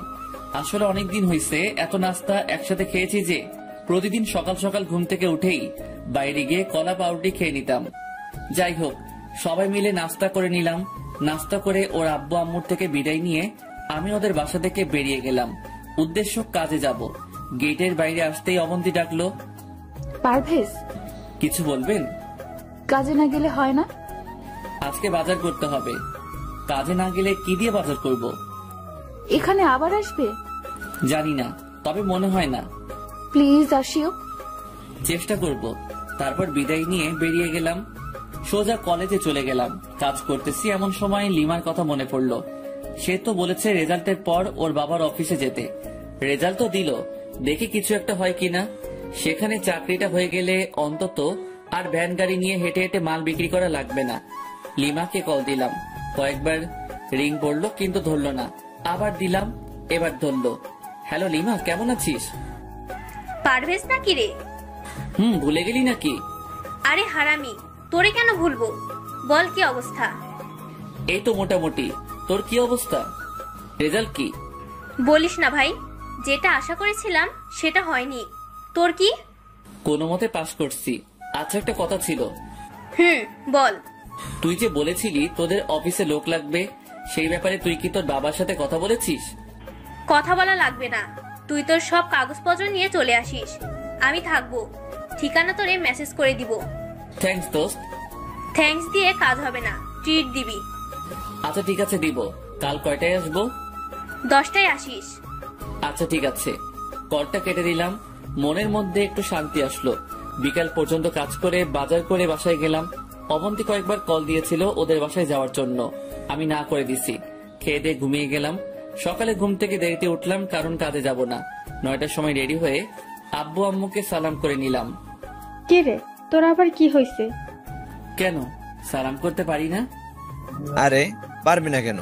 হঠাৎ করে করতেছিস তো, তাই জিজ্ঞাসা করলাম। কিছু কি হয়েছে? সেটা বিকাল বেলা বলবো। এখন বল। সারপ্রাইজ। এ কথা বলে বাসা থেকে রওনা দিলাম। লিমার দেওয়া ঠিকানা মতো চলে গেলাম। সেখানে গিয়ে দেখি লিমা বসে আছে। কিরে, আসছিস? আয়, বাবার সাথে তোর পরিচয় করিয়ে দিই। আর বাবাকে তোর ব্যাপারে সব বলেছি। থ্যাঙ্কস দোস্ত। যা ভিতরে যা, সবকিছু দিয়ে আয়। আমি ভিতরে গেলাম। সবার সাথে পরিচিত হয়ে কাগজপত্র সব জমা দিলাম। এরপর বাইরে এসে লিমার সাথে বসলাম। একটু পর ম্যানেজার এসে আমাকে আর লিমাকে ডেকে নিয়ে যায়। ভেতরে গেলাম। লিমার বাবা বলল, দেখো বাবা, তোমার এসএসসি এবং এইচএসসি এর রেজাল্ট ভালো ছিল, কিন্তু অনার্স এর রেজাল্ট খুব একটা ভালো না। আমাদের রুল অনুযায়ী চাকরিটা তুমি আসলে পাচ্ছ না। চুপ হয়ে দাঁড়িয়ে রইলাম। কিন্তু আমার মেয়ে এত করে বলছে যে চাকরিটা না দিয়ে পারছি না। তুমি চাইলে কালকে থেকে জয়েন করতে পারো। ধন্যবাদ স্যার। খুশিতে চোখ দিয়ে পানি বের হয়ে গেল। আমি আর লিমা ওর বাবার রুম থেকে বের হলাম। লিমা, কি বলে তোকে ধন্যবাদ দিব বুঝতে পারছি না। তোর বউ কেমন আছে? আছে ভালোই। এখন কি ঠিক হয়েছে? আগে থেকে একটু ঠিক হয়েছে, বাকিটা আগের মতোই। টেনশন করিস না, সব ঠিক হয়ে যাবে। চল এখন। কোথায়? ট্রিট নিবি না? আজকে না, অন্যদিন। আচ্ছা ঠিক আছে, আজকে যাই। বসের সাথে কিছু হিসাব আছে, ওগুলো শেষ করে আসি। যা, কালকে থেকে চলে আসিস। ওকে, আল্লাহ হাফেজ। তারপর লিমার কাছ থেকে বিদায় নিয়ে ওদের অফিস থেকে বের হয়ে রাস্তায় আসলাম। আয়মান কল দিল। ওর সাথে কথা বলতে বলতে রাস্তা পার হচ্ছি। এমন সময় কিছু একটা সজোরে এসে আমাকে ধাক্কা দিল। ধাক্কা খেয়ে অনেক দূরে গিয়ে পড়ি। তারপর আর কিছুই মনে নেই। যখন জ্ঞান আসলো, নিজেকে হাসপাতালে আবিষ্কার করলাম। তাকিয়ে দেখি অবন্তী আমার পাশে বসে আছে। আমি ওর দিকে তাকালাম। আমার তাকানো দেখে অবন্তী আমাকে জড়িয়ে ধরে কান্না করতে শুরু করলো। কিছুক্ষণ পর ছেড়ে দিয়ে বলল, এখন কেমন লাগছে? ভালো। টেনশনের দরকার নাই, খুব বেশি কিছু হয়নি। ডাক্তার বলেছে 2-1 দিনের মধ্যেই বাসায় চলে যেতে পারবো। আমি তোমার আব্বু আম্মুকে কল দিয়ে আসতে বলেছি। বুঝছিলাম না, অবন্তী হঠাৎ করে আমার আব্বু আম্মু বলছে কেন? তারও তো আব্বু আম্মু। কিছু না বলে চুপ করে রইলাম। ওনারা আসছে, তুমি শুয়ে থাকো। আপনি কোথায় যাচ্ছেন? আমার একটু কাজ আছে। আমার এই অবস্থায় অবন্তী আমার পাশে থাকবে সেটা না করে বলতেছে তার নাকি কাজ আছে। বাবা মা আসা পর্যন্ত থাকুন। না, দেরি হয়ে যাবে, অন্য কোনো দিন দেখা যাব। অবন্তী কই? এই তো একটু আগে চলে গেছে। ওর নাকি খুব একটা জরুরি কাজ আছে। বাদ দাও, আবার চলে আসবে। আরো কিছুক্ষণ কথাবার্তা বললাম। সেদিন হাসপাতালে থেকে গেলাম, আব্বু আম্মুও থেকে গেল। পরের দিন হাসপাতালে থেকে বাসায় চলে গেলাম। কিন্তু এই 2 দিনে অবন্তী একবারও আসেনি এবং একটা কলও দেয়নি। আমিও আর নিজে থেকে দেইনি। 1 সপ্তাহ পর মোটামুটি সুস্থ। তাই চিন্তা করলাম নতুন অফিসে জয়েন করে ফেলি। বসে থাকা ঠিক হবে না। তাড়াতাড়ি রেডি হয়ে সকালবেলা বের হচ্ছি। আম্মু সামনে আসলো। কোথাও যাচ্ছিস?